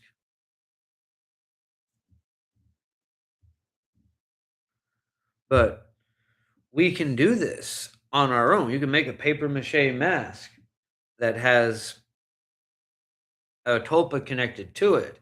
And that is a very powerful way of then connecting to that tulpas then by putting on that mask. It doesn't have to be paper mache, but it could be. It could be made out of just about anything. And in fact, that gives me a great idea of how I'm going to make Joshua Wittershin's face. I've been stuck on that for a while, but I think I'll make a paper mache mask of my own face and put it on there.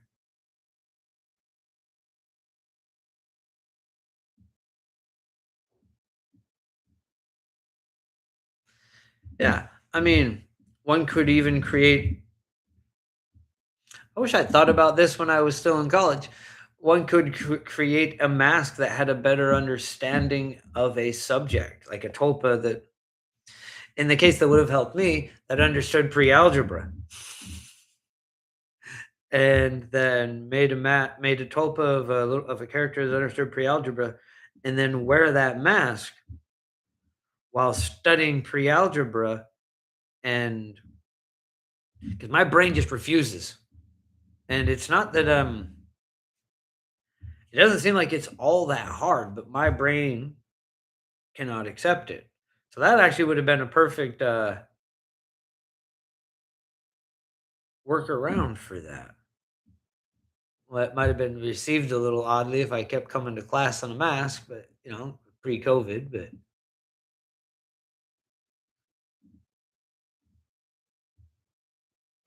huh.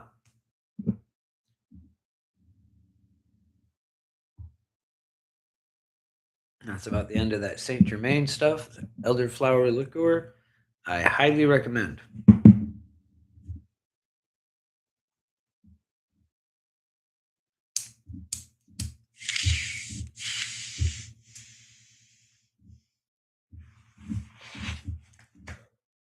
Okay, the Iagetes is essentially I'm talking about the fuller and higher self. We talked about that as well. To me, and that's yeah, that was a pretty good segue. Was talking about with Joshua Wittershins there and how I'm using the tulpa as a means to get closer to my fuller self. But to me, the most absolute key to contacting your fullest self is the personal sigil. Even if the personal sigil you have turns out not that you create now turns out not to be your ultimate personal sigil, drawing it with the intent of creating the personal sigil, even if it isn't exactly the right one just yet, is drawing you to that sigil. The hidden intent in it is to lead you to your actual sigil. There is a possibility of a personal sigil you've made up in a past life that you haven't remembered yet. This could help get you that drawing one now would actually help get you to the original.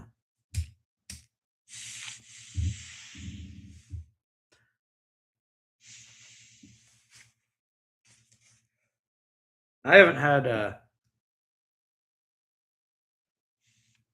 my sigil hasn't looked exactly the same in all of my lives, and I suppose I haven't had it for all of them.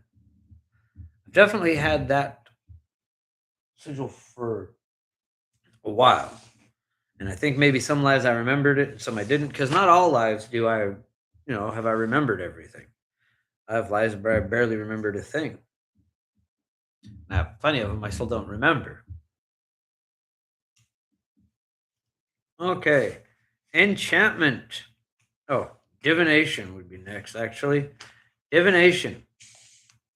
Um, to me, divination is the art of connecting to the lines of probability and fate around an existing person, place, moment, or question. And this is done by connecting randomly appearing symbols to that same line of probability that is influencing the person, place, or question. And that's literally done by simply focusing on it and jumbling through those symbols and picking them some way in a random manner, like cards, tarot cards, shuffling the cards while focusing on the question, bag of runes, focusing on the question while shaking the bag back and forth until the right ones hit your fingers and pulling them out. This can be done in many ways. I'm actually at some point going to get more in depth on a series on creating personal methods of divination because I feel like that's the best way to go. I do use tarot cards. I love my tarot cards and I love my regular rune set as well, which I actually just have right here. I could have demonstrated, but ultimately the thing I call my room bag and that I ought to call my Wanga bag or charm bag, that is the thing that I feel the most connected to because it's something that was designed by me to communicate with my own psyche. And it's a bunch of charms and stones.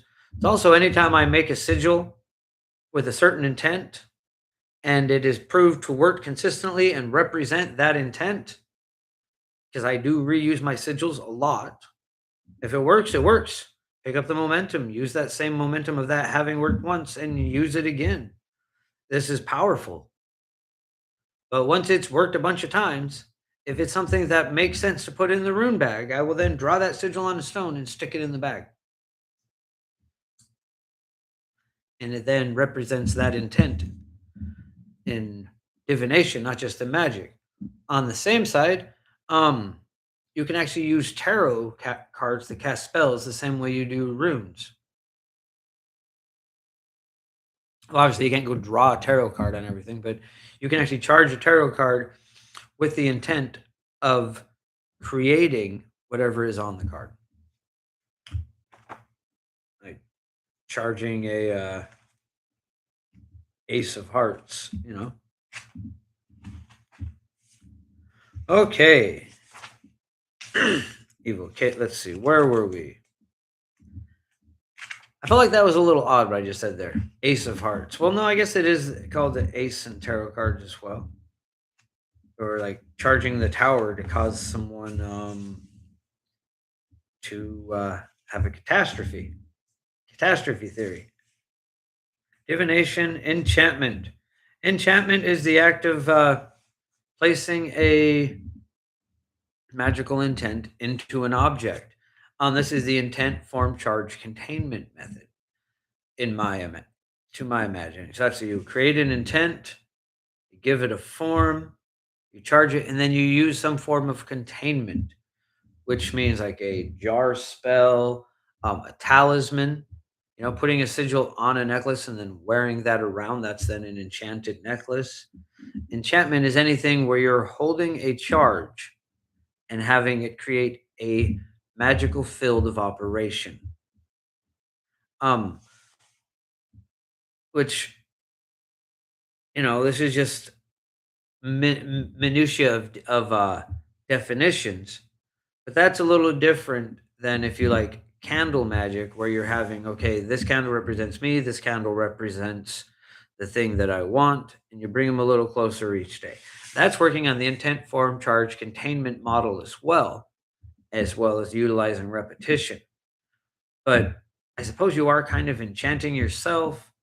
But to me, an enchantment is something that's put in an object and has a field of effect, like a protection spell that you put on a necklace, something of that nature. Okay. Okay, we're getting through this faster than I thought. Let's see, we've got about an hour left.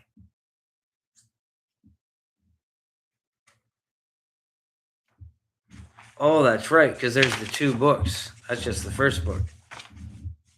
And then there's. I was like, how have I gotten through this so fast?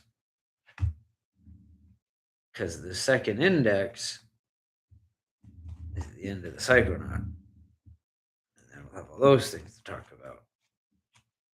In there. Okay, so we might skip ahead to, let's see, sorcery.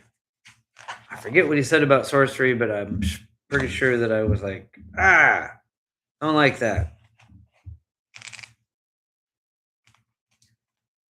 Page 57.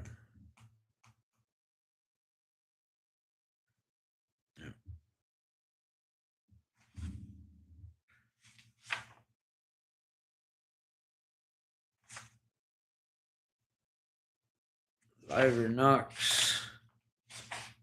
Sorcery. Sorcery is the art of using material bases to effect magical transformations.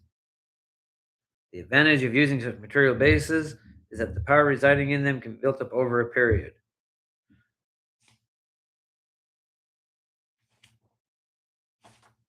And then it says talismans, amulets and fetishes are charged by a process analogous to evocation. See, this is the type of thing that I was just saying I would call enchantment.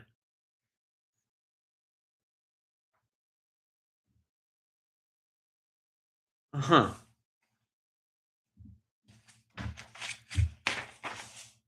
I probably should have went back and listened to what I said the first time, hey?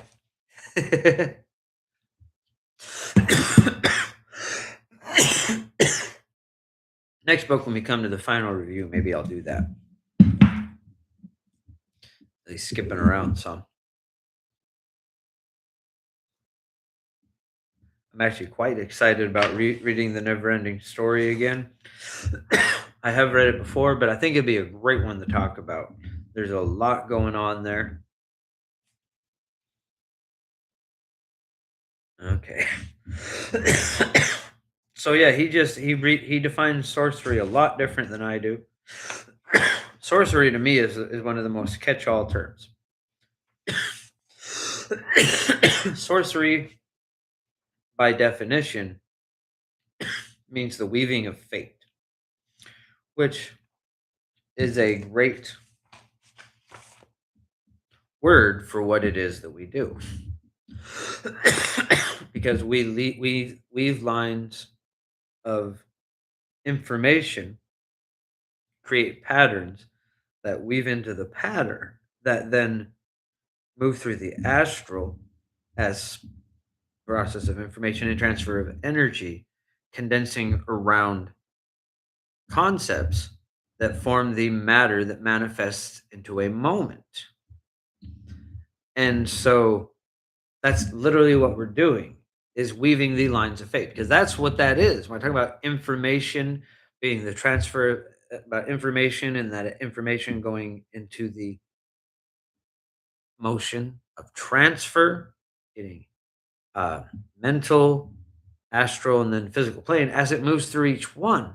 That's what this information that goes into transfer is. Those are lines of fate. Those are lines of probability, just like I was talking with the divination, where we're examining those lines before they come to pass, before they manifest.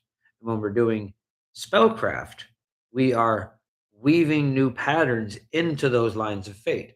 So to me, sorcery is the best word for just about any of the spellcraft that we do. I see it as a very catch-all term.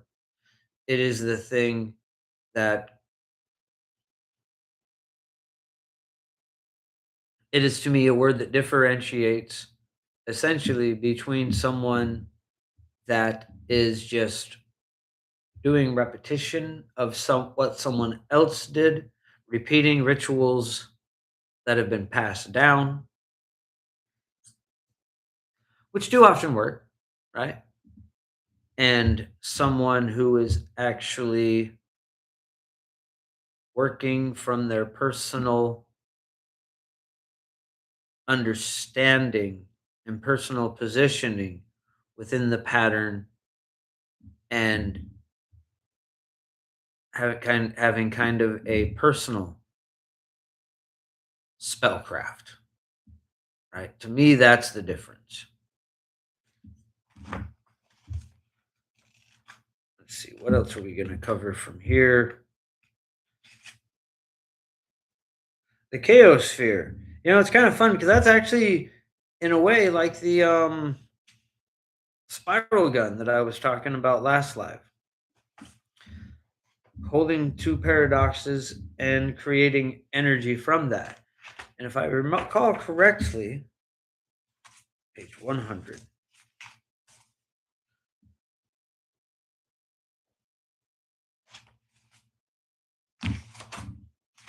Oh yeah, he had the different rites in there for reincarnation. We'll get to that in a moment. The alphabet of desire. Now, the alphabet of desire is something that we still hear talked about a lot. Let's get to that. Let's not skip over the alphabet of desire. Um, like I say, we still see this talked about in broadcast magic circles today. And it's basically a form of sigil craft that forgot all about what he was talking about intent not it not being good for a intent to be displayed in your sigil, because he very much went out of his way to make most of these sigils look like um what they mean in some way, right?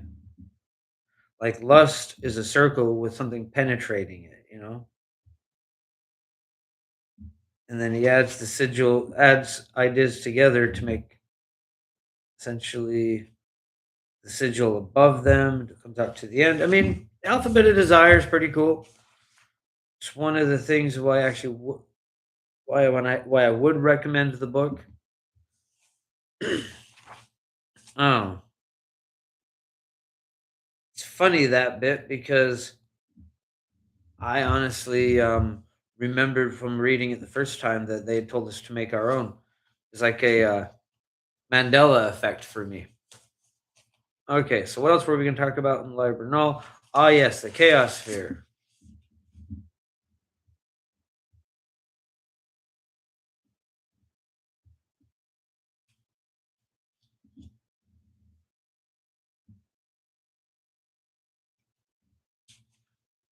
The Chaos Sphere is charged and opened into the magical dimension by filling it with etheric life force, which has been paradox modulated. The life force may be supplied by any method over which the adept has mastery. Okay, so yeah, no, not quite the same thing. Um, you're basically talking about making an idol for your temple. All right, good night, Max. Sweet dreams and all that. Um, I'm going to be leaving a link for the never ending story in CMU very soon so we can get started on that. Next week, we're just going to be dyeing my robe and talking about initiations. Get to add some color to the robe.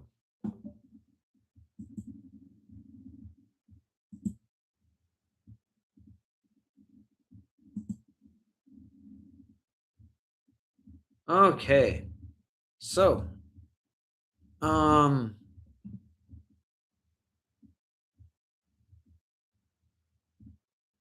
you talked a bit about reincarnation. The red right's pretty rotten.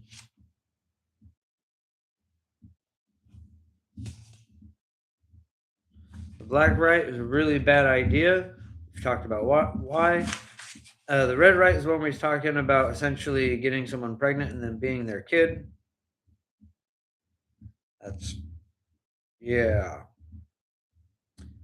And the black right is the idea of possessing someone else's body after you die. Again, very bad idea for several reasons.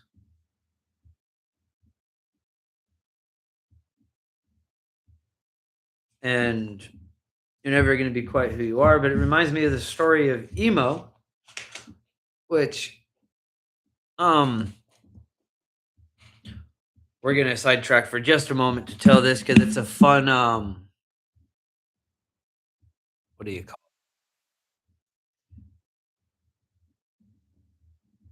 it? It is a fun little urban legend from the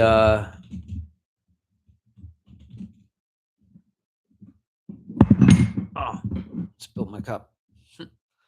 It's a fun urban legend from Utah. So the story of emo, and I've seen the grave, it's still very polished, is that he was a supposed old school alchemist that lived in Salt Lake in the late 1800s. And the grave is right down there downtown.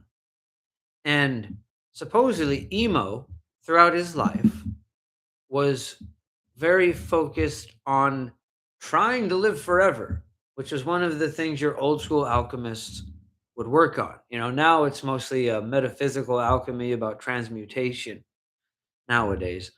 But this was before that, when it was treated as a kind of science, which is to me the more interesting form of alchemy, honestly.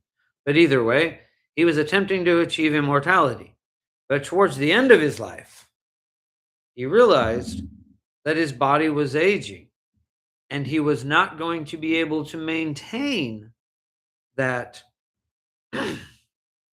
immortality that he was seeking unless he chose unless he chose a different method. So he essentially chose the black rite.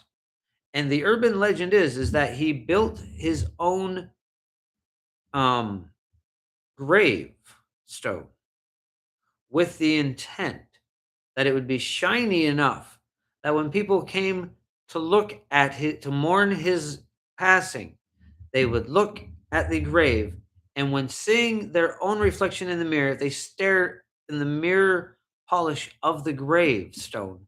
If they looked into it long enough, rather than seeing their own reflection, they would see his, and he would be able to take over their body. As far as I know, it never worked. You know, I was a goth kid in the '90s and this story was going out.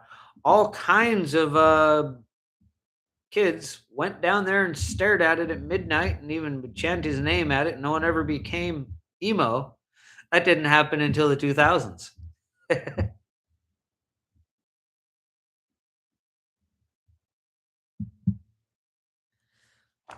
Okay, so Psychonauts.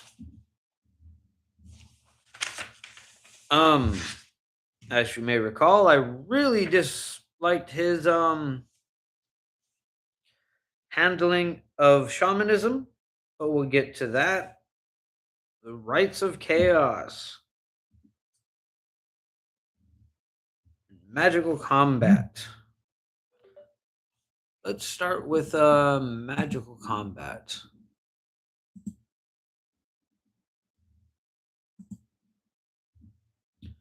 Okay. Um Eons, I mean, you talked about the new eons of magic. Well, we'll mention each one of them. You talked about the new eons of magic, group magical experiments. Actually, that was pretty fun if I recall correctly. Um, he talks about how you need to get in sync. This is why you see a lot of the idea of people in a ritual actually joining hands and forming in a circle and standing in a circle. The coven I was in Las Vegas, we actually did do that when we did our Sabbaths. We'd hold hands and chant, and it does help get a flow going, that actual physical connection, that actual contact, right? It helps get everyone in sync.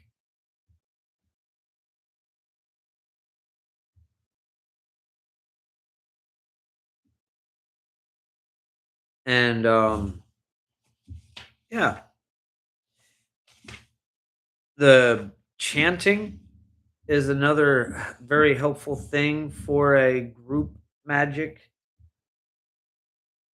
But to me, there are two ways to go about this when you're doing a group working. You either need to have a very proficient leader who is directing the ceremony, and everyone else then essentially becomes participants by viewing. They should all be essentially focusing their power onto that figure that is doing the main working from there.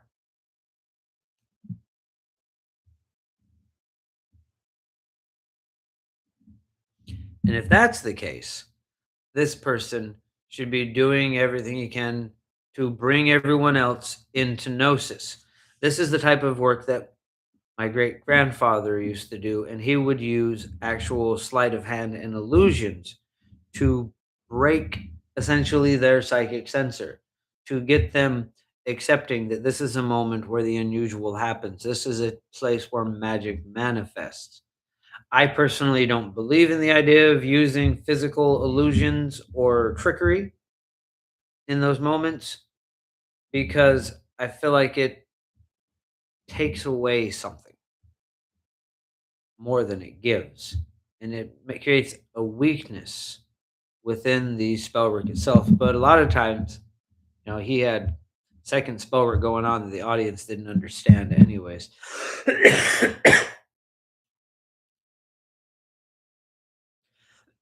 So far, no. I mean, I've been drinking the wine. I haven't been drinking any beer tonight, so I haven't needed any intermission so far.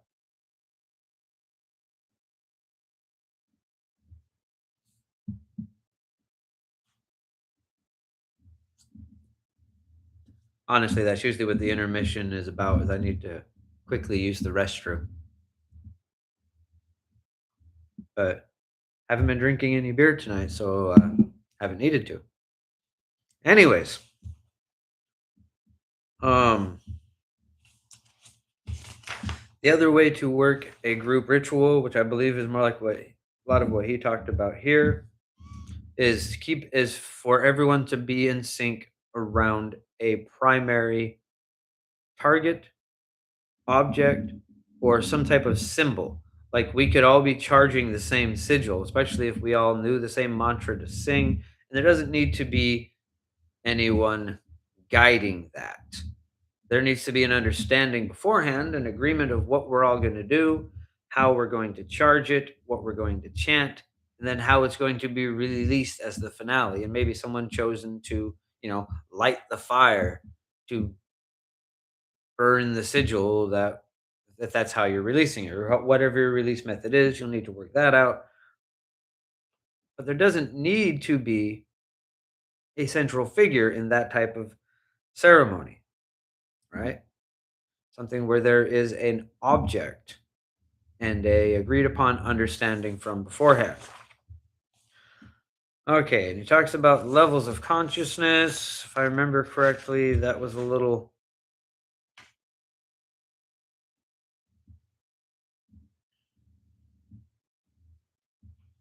He talked about dreaming states and gnosis, magical combat.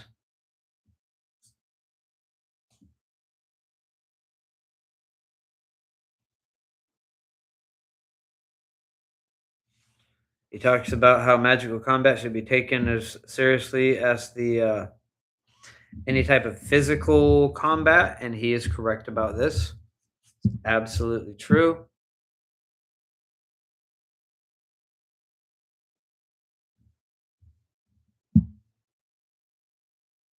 Um,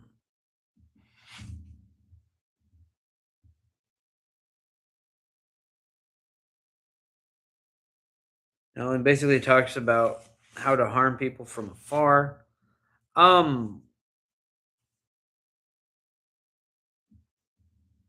Long range telepathic information is sent, which makes the target destroy itself. Make a man fall under a vehicle is not impossible. To make a vehicle fall on top of a man is something else entirely. Now, I feel like unless you know specifics about a person that you are casting on with combat intent, like if you know that they pass by a very busy street every day that's a dangerous road, then yeah, you might want to get real specific like that. But if you don't know specifics, I wouldn't focus on anything super specific like that.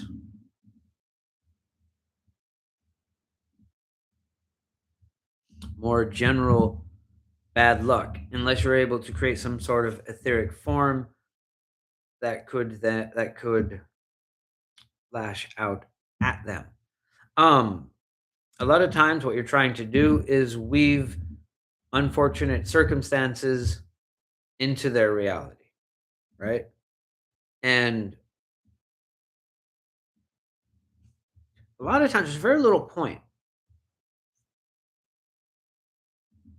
unless you're trying to keep someone away from you, you know. And even then, protection spells work better. But I don't know. Sometimes it is necessary. And to me, when you're cursing someone, to me, the most important thing is that they know they've been cursed. You don't need to necessarily tell them who, but that belief, their acceptance, their acknowledgement of the curse is how you get in the door.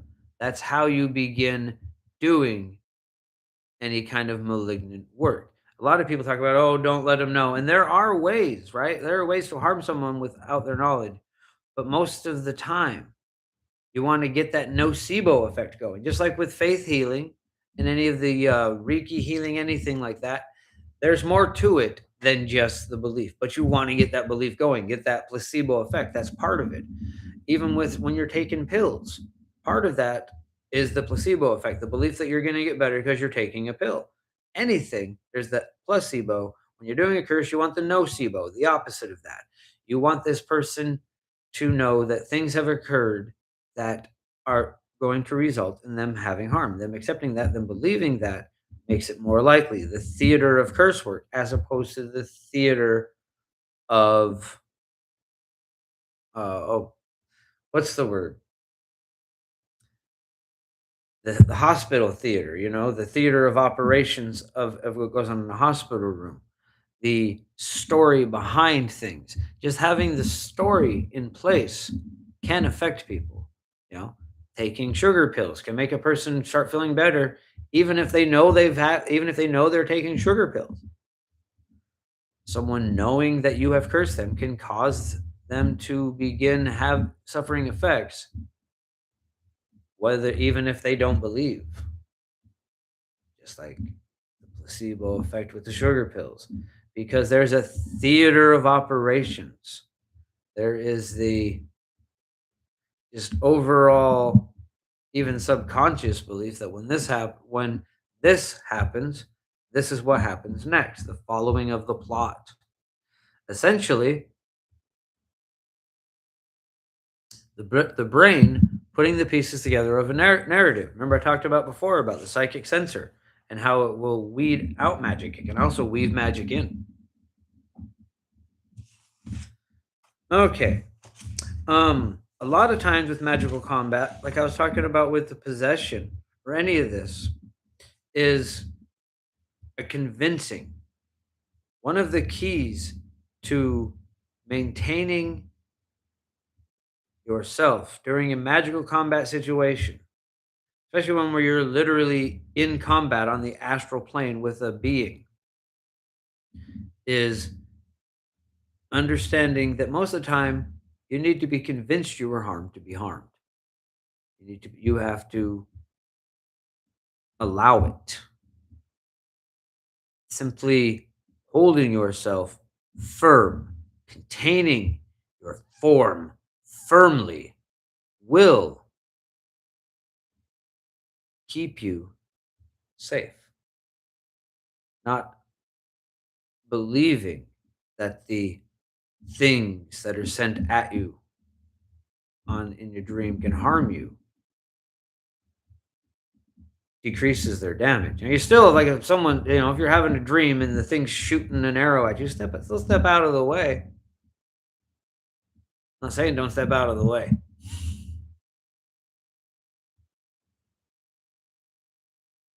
But it's the same with them. You need to convince them. You need to find ways that feel real enough. We're talking about with like the spiral gun. You're basically firing cognitive dissonance, right?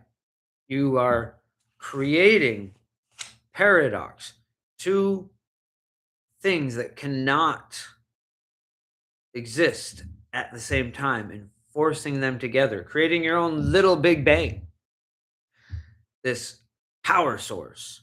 But it is also confusion, it is cognitive dissonance.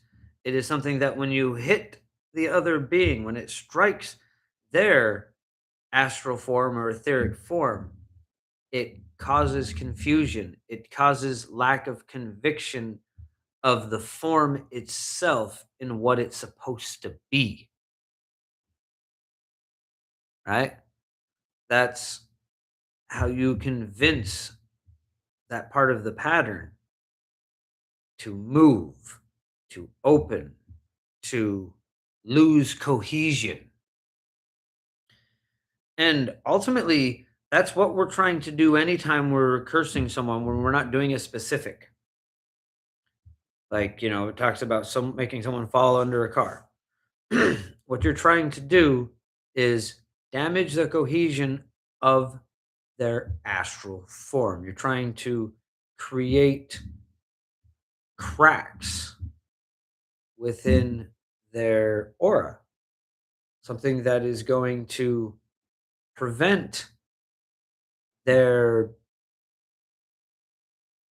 karma, their weird, whatever you want to call it. What's the word I'm looking for here? Something that is going to prevent their general luck from keeping bad things from happening to them. You want to put the flow of their lines of fate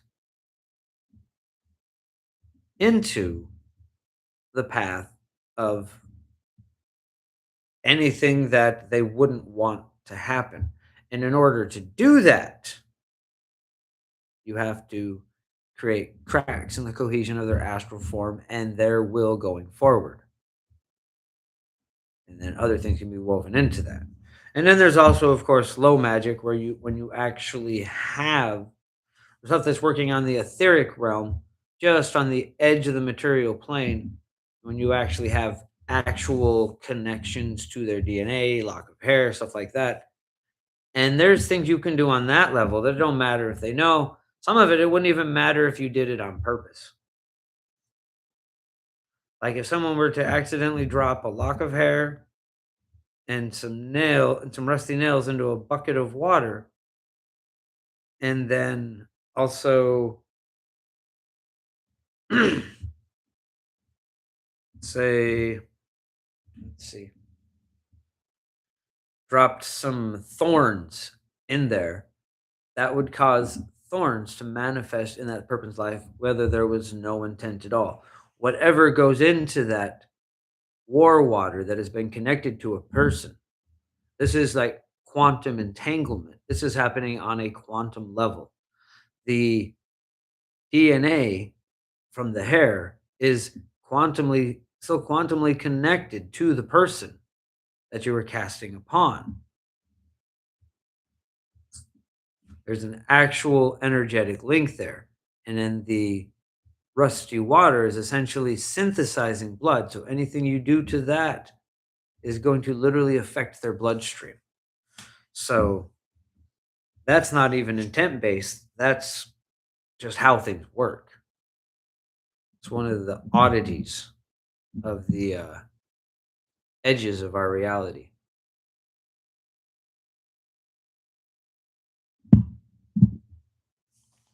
Okay. Rites of Chaos. Went through that some. Extreme Unction. That was just what to do when someone is passing, how to give the rites. I If you're dealing with someone that's passing, I would suggest speaking with grandmother if that's someone you have connection to, Hecate, but also simply just talking, really just talking to them about how death is just entering into a larger dream, helping them prepare for being ready for that moment when it occurs. They don't have a personal sigil, make suggestions for a personal sigil and how to use that. And that is the best thing we can do to prepare for death, is getting used to operating on the astral plane, creating a dream platform where we have somewhere to go after this life.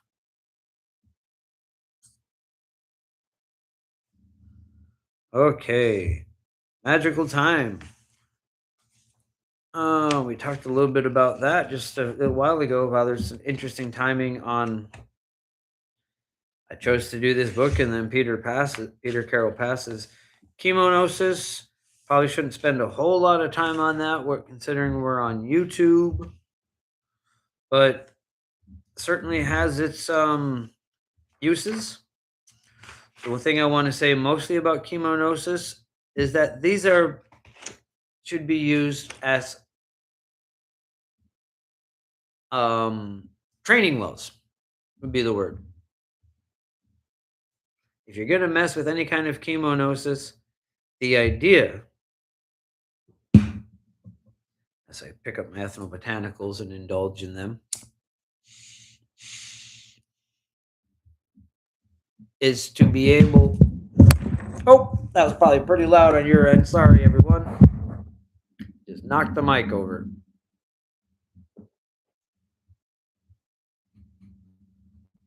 I thought I had some better smoke that I was with me that I was gonna hit while I was out here. Huh.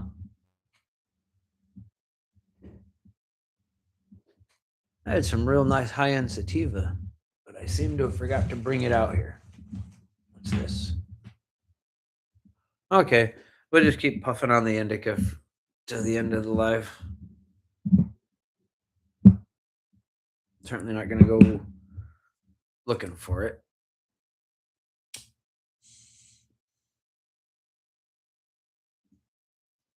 Okay. So, magical time. That is important. It is important to time things with the momentum of the cycles. Unless you can't, and then it's not important at all. Get that momentum if you can. Exorcism. Like I said before, the biggest thing about exorcisms, in my opinion, is using your personal presence. Push your presence into the room to push the presence of the other being out. Okay. The psychic sensor. We talked about that some already with the other one. I did want to talk about the fact there is a kind of a psychic sensor to the collective consciousness. So the more people a spell might affect, the more people that are going to be surprised by the reaction, and the more strongly they're going to have a cognitive dissonance associated around the result, this can cause a resistance to the spell working. So anything that when things affect a larger amount of people, you need to find ways around that. This is why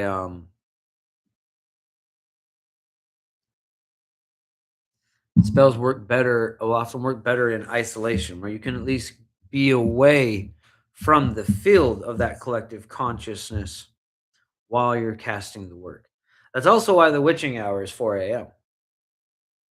because not a lot of the other people in your area are awake and connected to that collective consciousness in a way that part of their background, like it's all timey wimey there. I don't know how to say that better, but there's a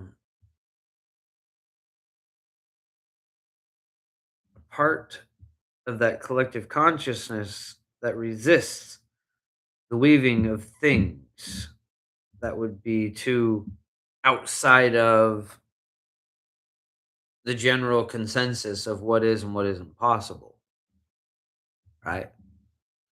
And so if we work that from an if we do those workings from an isolated place or in an isolated time when the people are mostly out dreaming and not actively creating the collective consciousness, but rather interacting in it, it's a better position from which to cast things like that. That's why 4 a.m. is a good thing. That's why being out in the middle of nowhere, away from everyone else, when you work those type of workings, is quite helpful. Okay, shamanism, Gnosticism, occult, priestcraft. Oh, buddy, did I have a lot to say on what he had to say about shamanism on the very little tiny bit that he mentioned it. And but he did at least acknowledge that all spellcraft, all religion, hell, all science essentially stems originally from some sort of what we call shamanism, primitive, primal, primal spirituality, the trying to understand of the world around us and trying to get the answers to things that are inside of our mind. This is how fire was created. Even. I guarantee you, the first person that created fire thought he was doing some kind of magic, and he was. He was correct about that. But I talked quite a bit about that already. Um,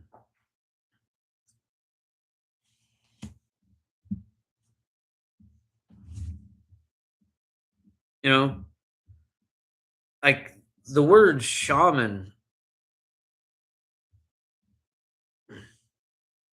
I hate to see it used so much, honestly. Like the thing that was passed down to me is being a Manitou. It's nothing to do with Siberia. It has nothing to do with the Yakut whatsoever.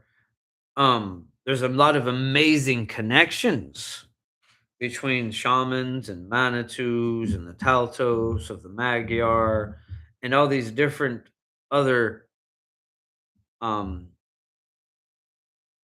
people that are born different, that are born with a whatever you want to call it, born with magic inside of them. And there's people from all different religions, races, and we're everywhere. And you can even learn to get that inside of you if it's not there. But ultimately,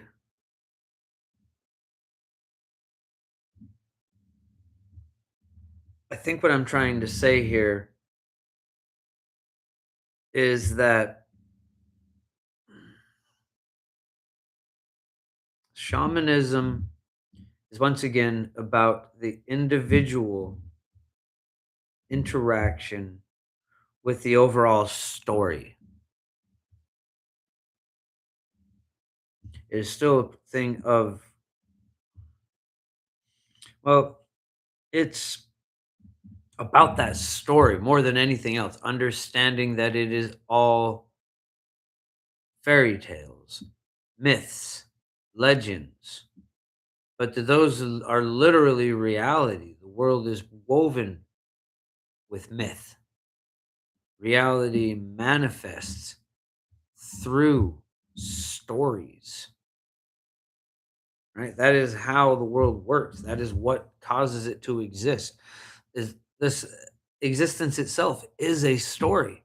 The whole idea of talking about with these lines of fate, with information becomes thought, becomes condensed around concepts, becomes matter. All of that is a story. That's a telling of tales. That's a writing of words in a book that are then read in creating an image, a thought, right? Metaphors are real. That is the lesson of the Manitou. That is the lesson of the shaman, of all the mysticism, is that metaphors have meaning.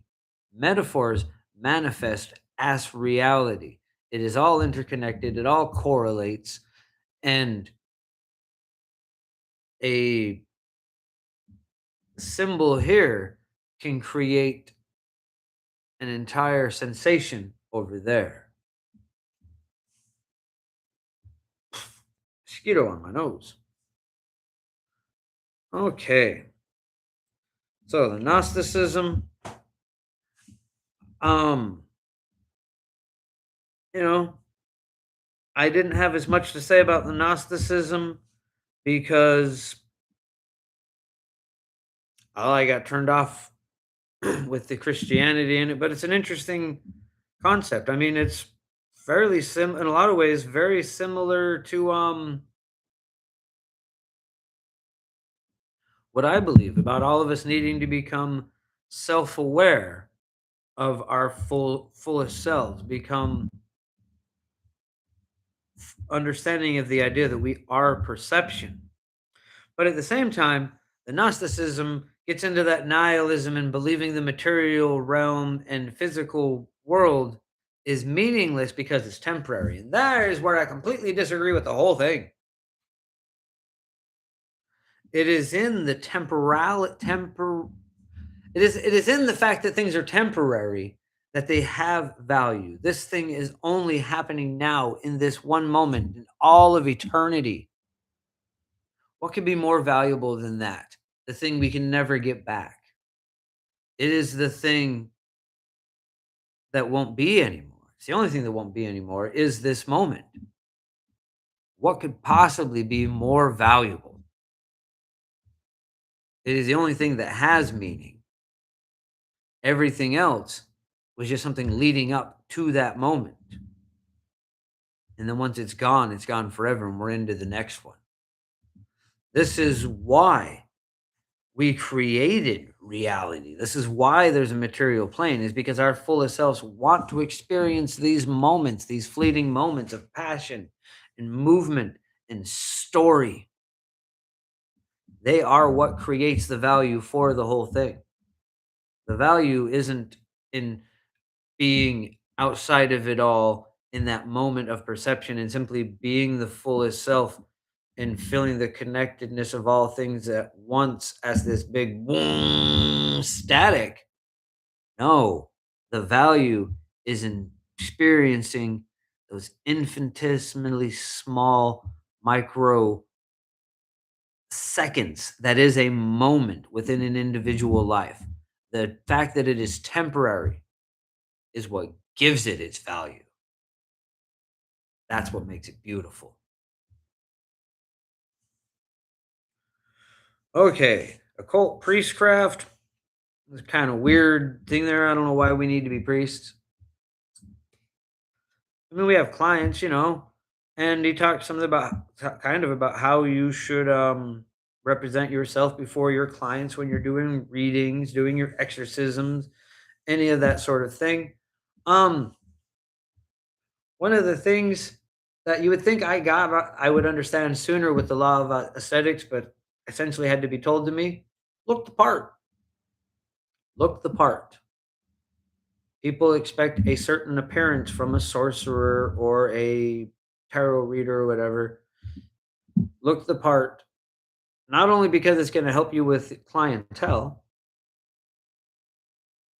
in getting clientele, but literally resonating with the role helps you get into the role, helps them accept that you were supposed to be doing a certain thing, and opens them up so that you can more closely align with the lines of probability surrounding them in their questions. So, as poser as it may seem at times, although I enjoy wearing my pointy hat and all that stuff, I tend to naturally want to look the part. It's important to look the part when you're working with clients. Magical weapons. That's one where I got quite another one where I got quite frustrated with him and his the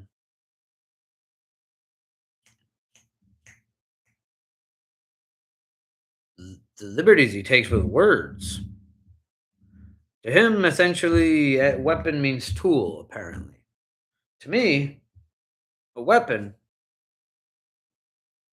is something that can be used at least to directly affect the energy lines of another person. Like Noctera here, this thing can be used to do cord cuttings and lines of fate cuttings on from a distance or on large groups of people. And that, yeah, that could be it's sudden motion. It could be considered violence, I suppose. But then there's things like my dream staff, which is used for astral combat. bringing an etheric form onto the astral plane that's connected directly to a material object. And that gives us a lot of advantages on the astral realm. There I go, knocking the mic over again. I'll try to have an actual stand by next week, because this is getting out of hand. I'll come up with something. Worst case scenario, I'll find a bolt the right size and just bolt this thing right into the desk. Can't keep having this. Okay. Oh, come on. Don't fall again. And then there's things like Sister Shiv, which is a tool or wand designed specifically for curse word purposes.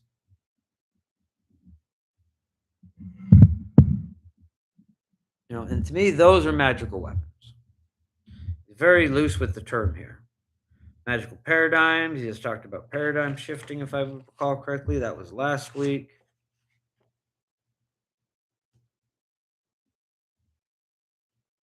Yeah. And I really just liked the way he dealt with morphic field theory. I don't feel like getting into a lot of detail on that at the moment. Anecdotes, which we talked about at the beginning there. And catastrophe theory, which, again,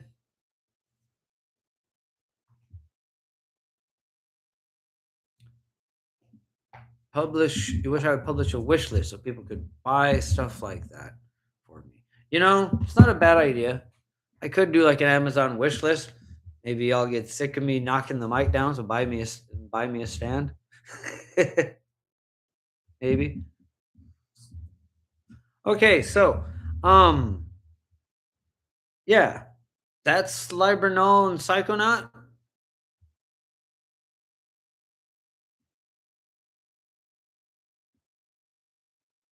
And I do recommend reading it. It is a foundational work of chaos magic, but don't let it limit you. And realize that he wasn't yet seeing all the finer details. Like, really, much as I do recommend reading it for the background understanding, 6 months immersed in a CMG in a chaos magic group on the internet, and you'd understand pretty much everything he's talking about here if you just paid attention. The Psychonaut Field Manual that Max mentioned, that's a great book. A lot funner than this one. Yeah. So next week, gonna dye the robe. There's a few more colors. I've actually got some dye here already. I got red, blue, and yellow. Probably make some purple out of some of that too. Hopefully those dyes work well. So next week we're gonna dye the robe, talk about initiations. I'll share a link. What's this? Oh, did I not pin the comment when I did my link tree? How did that get on? I never pinned that message. That was forever ago. Okay, what's this?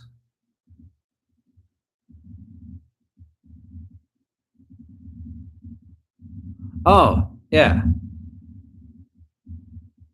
Maybe not.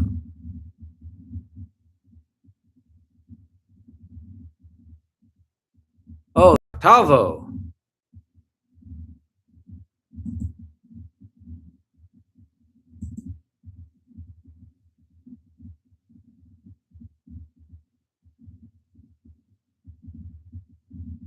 Cool. Yeah. But we are going to be doing Never Ending Story. So that's the plan for the next couple weeks. Next week, we're not going to be talking about a book. We're going to be Dying My Live. I'm going to talk about initiations, noob status. You know, we'll go over the idea. Maybe talk about what we want to read after the Never Ending Story. I'm going to find out what I can about the author. between now and then, so I can tell you some stuff about the author, and we'll do a little bit of a preface before we get into the never ending story. And then the week after that, we're going to start the never ending story. We'll probably read like a chapter per thing, just so it's not too much heavy reading. Can't promise I'll maybe be able to make 3 hours out of every chapter. We'll see how it goes. But I'm excited about you reading the never ending story and discussing its magical understandings, because there's a lot to unpack in the never ending story. It's gonna be fun. I am super excited about it. I wasn't all that excited about Liber, Null, and Psycho. Now I was excited to do the book club because I feel like we could provide some community and get some stuff going that way, which we've done. And yeah, it's been great. I've enjoyed the interaction. I'm excited to add some more color to this robe, because right now it's white, and I don't do well with white. It gets looking pretty dingy pretty quick. The more psychedelic it quits, the sooner it gets more psychedelic, the better, in my opinion. But I got to finish a book before each round to die. Eventually, this thing will be a coat of many colors. Be cool. But anyways, yeah. I suppose I should plug the memberships at this point. 99 cents a month. You get access to the bloopers, fun little emojis, like this one's ass for ass. We got one of the cash cow sigil. I need to make some more emojis. I'll probably try and talk Felix into that, actually, helping me make some more emojis. The cash cow sigil one is not very easily seen. Now you can tell whose graphic design skills were used to make the custom emojis. But yeah, you get those for 99 cents, and then you also get access to the blooper reels. And then some of this stuff I publish early on membership, and then it gets published again later. Or else I just, like, stuff I'm working on, a lot of times if I upload it to here, because I need to well, that's the way I get it off my phone and onto my computer. A lot of times when I upload those, I'll put a membership only, and then they still only exist till I download it onto my phone and use it for editing purposes. A lot of times I wind up still removing those. But as a member is probably the only chance you do get to see those at all. And then there are some stuff that you get to see early. Okay. And then the one for 9.99, you get three stick breakings or one cord cutting per month. It's great for your if you're someone who does a lot of client work, either with tarot cards or Reiki or anything like that. It's really a good idea to get a cord cutting once a month. Well, if you're doing a lot of client work, it's a good idea to get a cord cutting occasionally, and those best done from a second party. I have my bone scalpel and Noctera, which allows me to do these from a distance. You can also get a cord cutting just in general by going through my link tree and contacting me on my Gmail. And that's something I've had a lot of positive feedback on. Like, I will actually, if I don't tell you just before I do it, you'll feel it. You'll feel it when I give you a cord cutting. And those are just I forget what my price is on them if you're not a member of the channel, but for $9.99 a month, you get one for free. There's one above that I can never remember the price of, where you get discounts on spell work every month. And then $99.99 a month, you can get 45 minutes a month of personalized tutoring on video call. Okay. I should go on some podcasts and promote my book. It's not a bad idea. I haven't gone on a podcast in a while. Oh yeah, I got a book. Sorcerer's Shadow, Volume 1 and 2. Both have a playlist connected to them that is available on YouTube. Let me go ahead and pop some more direct links to that on here. while we're doing my plugs here at the end, this is a great way to reward everyone that's stuck around this long. Now they have to put up with all my plugs. Groundwood pay. Okay, don't worry about that right now. Bookshelf. Okay, Sorcerer's Shadow Volume 1. That's the one I'm going to leave a link for.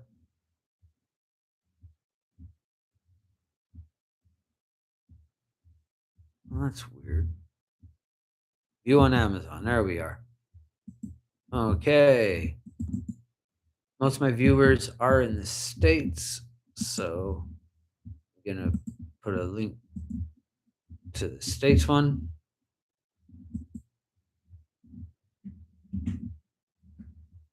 Yeah, I haven't been on Chaos Magic News in a while. Maybe I'll. Yeah, you can actually look them up on YouTube. Those are some friends of ours from CMG. SM Kennedy, and I forget his friend's name. They're fun, but as far as going on there to promote my book, I've been on there and promoted my book before. But yeah, I mean, anyone that's got, honestly, I'd be willing to go on. It's fun going on podcasts.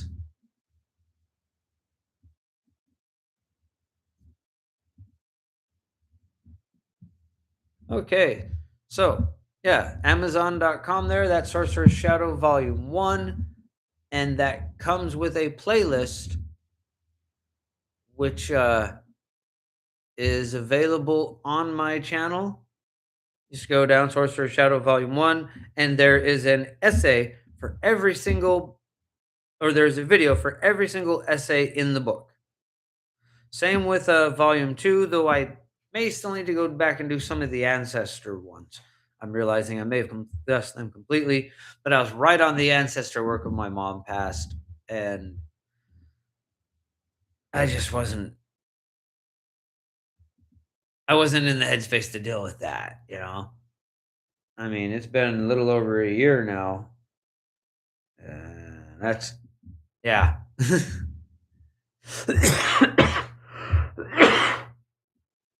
Grieving can be a real bastard.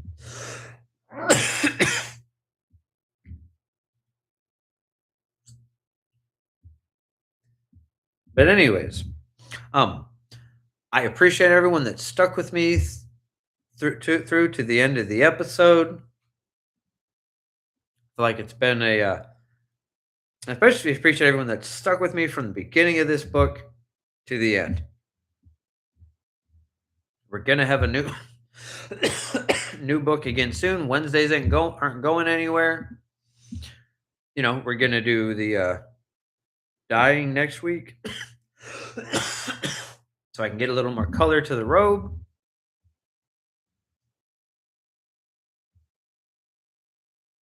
And then we're gonna start the never-ending story, which I'm super excited about.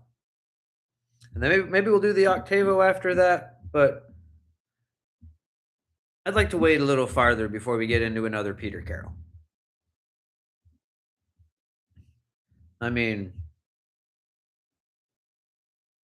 it'd be interesting to see, after we go through his books, to see how he's evolved over time. But I don't want to just jump right back into another Peter Carroll. So, either way, never-ending story will be next up, and we'll have a link to it from the Internet Archive.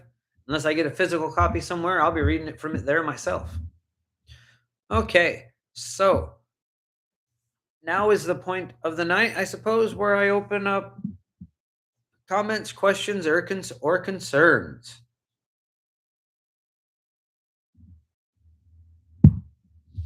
Got about 6 minutes left till I've hit the 3-hour mark.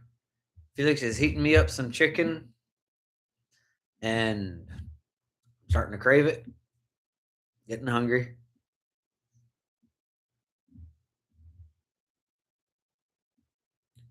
But yeah, I'm not sure I have a whole lot more to say. Really, I've said enough about this book. Do I want a cup of tea? Yes, please, my love.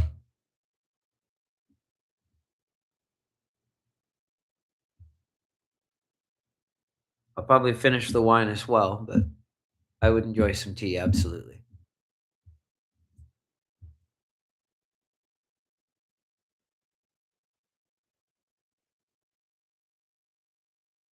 So yeah, it's a good book. There's value in reading it. It gives us a lot of context and backstory to what's going on with chaos magic. That being said, I'm glad to see the back of it. Ready to go on to other things. I'm super excited about doing the never-ending story as a magical tome. I actually only read the book myself for the first time, like what was it, 3 years ago. Seen the movie when I saw the movie when I was a kid, of course. Um, the disturbing part about all that is that part two of the never-ending story is actually just as accurate to the book as the first part is. Neither is all that accurate to the book, but the ideas are there. And well, I don't want to spoiler it yet, but there's a real significance to the fact that they ended the movie halfway through the book. Anyways, we're going to be getting into that and the understanding of initiation, and it's just such a well written magical tome. It's giving you a story while explaining some of the most vital secrets and aspects to how magic works at the same time. And I'm really looking forward to explaining that and talking about it. But in the meantime, unless anyone has any other questions, any comments or concerns that they would like to bring up, I think I'm going to go ahead and call it for tonight. I know there's a bit of a delay, so I'll give you a few minutes to catch up.